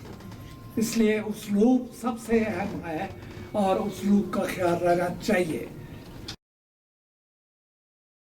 اور وہی سوانح عمریہ زیادہ پڑھی گئی ہیں جن کا اسلوب ایسا تھا کہ لوگ ان کو پڑھنے پہ مجبور ورنہ شہاب نامے کی بات کر رہے ہیں تو اسلوب اچھا، شہاب نامے کا اسلوب اچھا ہے، اسلوب اچھا ہے، جو بھی انہوں نے لکھا ہے لوگ اس پہ ان کو پڑھنا پسند ہے۔ وہ تو پڑھنے والے پہ منحصر ہے نا، تو ان کو کہاں تک صحیح سمجھتا ہے یا کیسے سمجھ سکتا ہے، وہ دوسرا سوال آ جاتا ہے کس لیے یہ کہ ریڈیبل بھی ہے۔ دو مختلف سوال ہیں نا، لیکن اصل بنیاد جو ہے وہ اسلوب ہے۔ اگر لکھنے والے کا اسلوب ایسا ہے تو وہ قاری کو ساتھ یہ چلتا ہے، اگر اسلوب میں ایسی کوئی خوبی نہیں ہے تو پڑھنے والا اس کے ساتھ نہیں چل سکتا۔ ویسے ڈاکٹر صاحب جن لوگوں کو خود نویش جو بھی لکھتا ہے اس کو کیا خود نمائی کا شوق ہے ہی تو وہ لکھے گا، نہیں تو وہ کچھ اور بھی لکھ سکتا ہے؟ نہیں، خود نمائی کا شوق نہیں ہوتا، خود نمائی تو ایک خاص، یہ نفسیات ہم زیادہ بتا سکتے ہیں، ایک خاص کیفیت ہے جو اپنے آپ کو وہ ابھارنے والی ہے، ورنہ وہ خود اس میں لکھنے والے میں خود نمائی میں نہیں لکھنا تو آپ ناول لکھ لیں، آپ ہسٹری کی کوئی کتاب لکھ لیں، آپ کچھ اور لکھ لیں، لیکن جو بھی یہ لکھتا ہے اپنی ذات کے بارے میں اسے تو آپ اس طرح بھی بڑھا سکتی ہیں، جو اپنی ذات کے بارے میں لکھتا ہے وہ تو ذاتیات کو تو رکھتا ہے نا۔ ان کا مقصد یہ ایک سوال ان کا سوال وہ پوچھ رہے ہیں کہ آج کل جیسے آج کل بہت افواہیں عمریاں لکھی جا رہی ہیں اور زیادہ تر کاروباری حوالے ہوتا ہے، یعنی کوئی ہوتا ہے کہ کتاب لکھے گی، مثال کے طور پہ کھلاڑی ہیں، سیاستدان ہیں، اداکار ہیں، سب لکھ رہے ہیں، تو ہم یہ کیسے جو سوانح عمری ہے، یہ بدنوشت ہے، اس کے ادب کے معیار کو اترنے، اس کو ادب یعنی ادبی اس کو ادب میں شامل ہونے کے لیے کس معیار پہ اس کے معیار کیا ہوں گے؟ نہیں، ہر سوانح عمری کو تو ادب میں شامل نہیں کیا جا سکتا، ہر کتاب تو ادب نہیں ہوتے، کتابیں تو بہت ہیں لیکن ادب کم ہے نا، اس لیے خود نویس سوانح عمریوں میں بھی وہی کتابیں ہیں، وہی سوانح عمریاں ادب کی زمرے میں آتی ہیں جن میں ادبی خوبیاں ہوتی ہیں، ورنہ لکھنے والے تو جیسے آپ بتا رہے ہیں کھلاڑی بھی لکھ رہے ہیں اور تاجر بھی لکھ رہے ہیں، بے شمار قسم کی سوانح عمریاں آ رہی ہیں، آتی رہیں، لکھنے تو چاہیے، اس لیے کہ حالات لکھنا بہت یہ بھی جیسے روبینہ نے ایک بات کی، ایک سوال میرے پاس آپ نے اس کا آدھا جواب تو ویسے دے دیا کہ آپ نے کہا کہ وہ ہمارے نفسیات جو ہیں وہ بتائیں گے، لیکن میرے ذہن میں یہ بات تھی کہ جو لوگ سوانح عمری لکھتے ہیں اور اس میں اپنی برائیاں بتا رہے ہوتے ہیں، وہ بعض اوقات اپنے آپ کو اینٹی ہیرو کے طور پہ بھی تو پیش کر رہے ہوتے ہیں، جو خوبیاں بتا رہے ہیں وہ اینٹی ہیرو نہیں ہوتے، جو خامیاں بتا رہے ہیں یہ تو توازن رہنا چاہیے نا، خوبیوں اور خامیوں میں انسان کی شخصیت متوازن شخصیت، اچھائیاں بھی ہیں اچھائیاں بھی ہیں۔ جی پاک بیتی جی وہ کس کیٹیگری میں آئے گی؟ جی پاک بیتی کس کیٹیگری میں آئے گی؟ ساقی فاروقی کی پاک بیتی کس کیٹیگری میں؟ پڑھی آپ نے؟ جی اچھا، دونوں حصے پڑھ لیے کہ ایک پڑھا ہے؟ ایک پڑھا، ہاں دونوں پڑھے، پھر دوسرا حصہ اس کے وفات کے بعد چھپا ہے، وہ زیادہ پڑھنے کے لائق ہے۔ پروازی صاحب، جاپان میں جس طرح سے بایوگرافی لکھی جا رہی ہے یا لکھی گئی ہے، تو اس کا کوئی کمپیریزن آپ کر سکتے ہیں اردو میں لکھی گئی ہو جاپان میں؟ نہیں، ایسے تو مشکل ہو جاتا ہے، لیکن میں نے کام جو شروع کیا تھا ادبی جاپان میں رہ کے، وہ کاواباتا کی نوبل پرائز نوبل بک پہ تھا، برف کا شہر، دا سنو کنٹری۔ کاواباتا یاسوناری جاپان کے ایسے ادیب تھے پہلے ادیب تھے جن کو نوبل پرائز دیا گیا تھا، چھوٹی سی کتاب ہے اور ایک خاص حصہ ہے جاپان کا جہاں زیادہ برف پڑتی ہے، اس کو انہوں نے سنو کنٹری کا نام دے کے اس تہذیب کو ابھارنے کی کوشش کی۔ تو پہلی کتاب وہ تھی، اسی کے میں نے سب سے پہلے ترجمہ کیا، وہ آج تک وہ کتاب وہاں ٹیکسٹ بک کے طور پہ پڑھائی جا رہی ہے، اس لیے کہ ان کے معاشرے کی کتاب ہے، ان کو سمجھ آ جاتی ہے اردو پڑھنے والوں کو، تو اردو کی ٹیکسٹ بک میں وہ سنو بک وہاں، سنو کنٹری وہاں شامل ہے۔ بہرحال یہ تو سلسلہ چلتا ہی رہتا ہے، لیکن کاواباتا کے بعد میں نے 2-3 اور نوبل پرائز والے تھے ان کے، جن کی نظموں کا ترجمہ کرنے کی کوشش کی ہے، تو ترجمے تو کیے میں نے جاپان کے، لیکن زیادہ مشہور وہی کاواباتا والا ہی ہوا ہے، سنو کنٹری والا۔ سر آپ نے نوبل کے حوالے سے بات کی تو 2 سوال میرے ہیں کہ آپ خود اس میں غالباً کسی کمیٹی میں شامل رہے؟ آپ بھی ہوں۔ آپ بھی ہیں، اچھا، تو پھر اگر آپ ابھی ہیں تو پھر پوچھ لیتا ہوں آپ سے سوال کہ کیا نوبل پرائز کے بارے میں یہ خیال ہے کہ یہ سیاسی زیادہ ہوتا ہے؟ ایسی بات تو نہیں ہے، وہ سیاسی تو لوگ اس لیے کہہ دیتے ہیں نا کہ جب ایک کتاب کو جس کو نوبل پرائز دیا جاتا ہے ایک آدمی نہیں پڑھتا، 25 آدمیوں کو تو میں جانتا ہوں جو اس کے ممبر ہیں، اور 25 آدمیوں کی رائے آتی ہے، پھر ان رائے کو بیٹھ کے پھر 5 آدمی پھر سنتے، پھر ان 5 کے بعد پھر 3 کرتے، تو آخر جا کے اس کا ایک فیصلہ ہوتا ہے، غلط بھی ہو سکتی ہے، یہ کوئی ضروری تو نہیں ہے کہ آخر انسانوں کا فیصلہ ہے، آپ کو اختلاف بھی ہو سکتا ہے، آپ کو ऊपर से तो आप उसे इख्तलाफ भी कर सकते हैं, आप उसे इत्तेफाक भी कर सकते हैं। तो ये नोबेल प्राइज का सिलसिला कुछ सियासी सिलसिला नहीं है, ये खालिस अदबी सिलसिला है और अदब के नुक्ता नज़र से भी उस पर से ही इसको देखा जाना चाहिए। इसके बारे में ज़्यादा तरद्दुद नहीं करना चाहिए। जो डॉक्टर वज़ीर आगा, आपको मालूम नहीं कि आप इसका दावा के जवाब दे सकते हैं इसका। डॉक्टर वज़ीर आगा को जब नामजद किया जा रहा था जी, और उस बारे में एक मुनाज़रा खड़ा हुआ था, उस हवाले से आप कुछ शेयर करेंगे? जी देखिए, नामजद करने वाले मैंने बताया 35 आदमी होते हैं, तो उनमें से बाज़ लोगों को वो बुला लेते हैं स्वीडन में। उनमें से ये वज़ीर आगा थे जिनको बुलाया गया, और इनको बुलाने की दो वजूहात थी। एक वजह तो ये थी कि इनके खिलाफ एक पूरा हल्का काम कर रहा था, दो बड़े हल्के कासमी साहब का और इनका, वो हालांकि खामखा दोनों में इख्तलाफ तो कोई भी नहीं था, अदबी हल्के थे, लेकिन वो एक दूसरे के खिलाफ इतनी क्या कहते हैं इल्ज़ाम तराशी हो रही थी कि जब ये वज़ीर आगा वहाँ आए हैं तो मैंने इनको कहा कि आप मेरे यहाँ ठहरें। तो जो प्रेसिडेंट थे हमारे, पीटर केरमैन उनका नाम था, तो केरमैन सब कहने लगे कि देखो वज़ीर आगा को तुम हमारे पास रहने दो ताकि हम जांच सकें कि इस आदमी के अंदर है क्या। मैंने कहा जांचे तो आप उसके मजमून से, जो वो मजमून आपके उस पर मीटिंग में पढ़ेंगे वहां से आप अंदाजा लगाएं कि उसके अंदर तो है या कुछ चीज़ है भी कि नहीं है, या खामखा प्रोपेगेंडा ही चल रहा। तो जब इन्होंने मजमून पढ़ा है तो मैं उस मीटिंग में मौजूद था। पीटर केरमैन का ख्याल था कि पिछले 10 सालों में इस तरह अच्छा मजमून मैंने नहीं सुना। तो ये तो उनके अपने लिखने का अंदाज था, लेकिन नोबेल प्राइज जो है वो तो जाहिर है किसी और को मिला। मजमून किस टॉपिक पे था? मजमून छपा हुआ है, उनके जाती छाप दिया था आगा साहब ने, अब इस वक्त ज़हन में नहीं आ रहा उसका उन्वान। 30-35 सफ़े का मजमून था।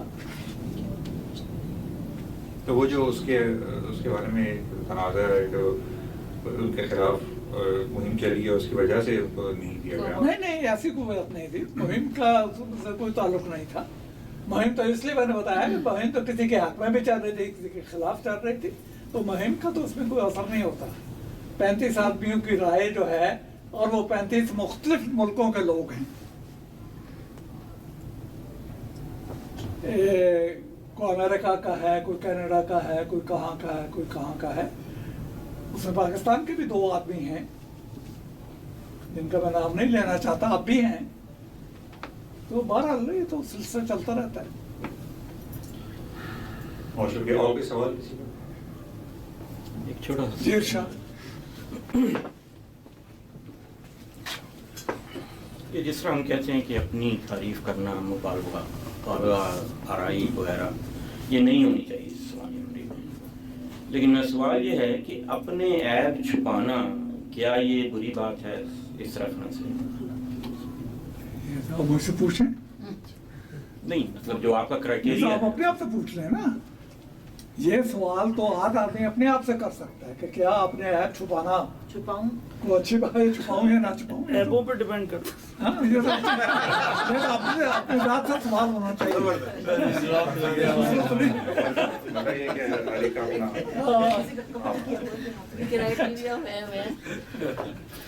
बहुत शुक्रिया। और कोई साहब? बहुत बहुत शुक्रिया आप सब लोगों का। आप सब लोगों ने जो सवाल जवाब का सिलसिला में आप लोगों ने जो भी, आज मैं बार बार जब खड़ा हो जाता हूँ मुझे आसानी होती है, इसलिए मुझे अच्छा लगता है, बेहतर लगता है। तो आप सब लोगों का बेहद शुक्रिया। जब आप बात करते हैं तो ये आपकी गुफ्तगू बहुत रंगीन है जी। कहीं तो रंग आए जी। छोटी सी बात करनी कि नेक्स्ट अगर कोई नशिस्त हो तो मौजू अगर उसका इंतखाब कर लिया जाए तो शायद ہاں میں اسی طرف دراصل میں جو ہم لوگوں کا جو ارادہ ہے ہاں نہیں وہ ہمارا یہ ہے کہ جو نشستیں ہوں گی ہمارا جو 2-3 طرح کی چیزیں ہوں گی. ایک تو یہ کہ ہم ایسے پروگرام ہوگا جیسے مکالمہ ہے یا ایسی نشست ہوگی جو ہم کسی موضوع کے اعتبار سے کریں گے جس میں ہم سب لوگ اس میں شامل ہو سکتے ہیں. اس میں ہو سکتا ہے کوئی پینل ہو, موضوعاتی بھی ہو سکتا ہے, شخصیاتی بھی ہو سکتا ہے.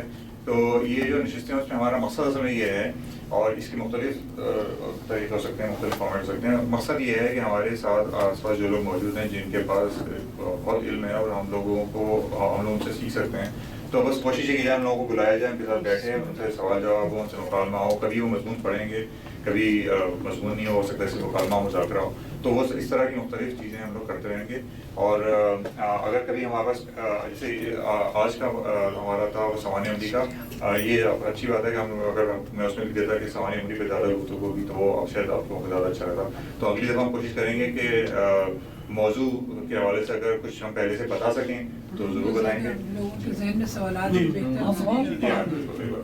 تو یہ انشاءاللہ ایسا کرتے رہیں گے. اور بہت شکریہ. میں آخر میں قاضی صاحب سے نظر سے کلام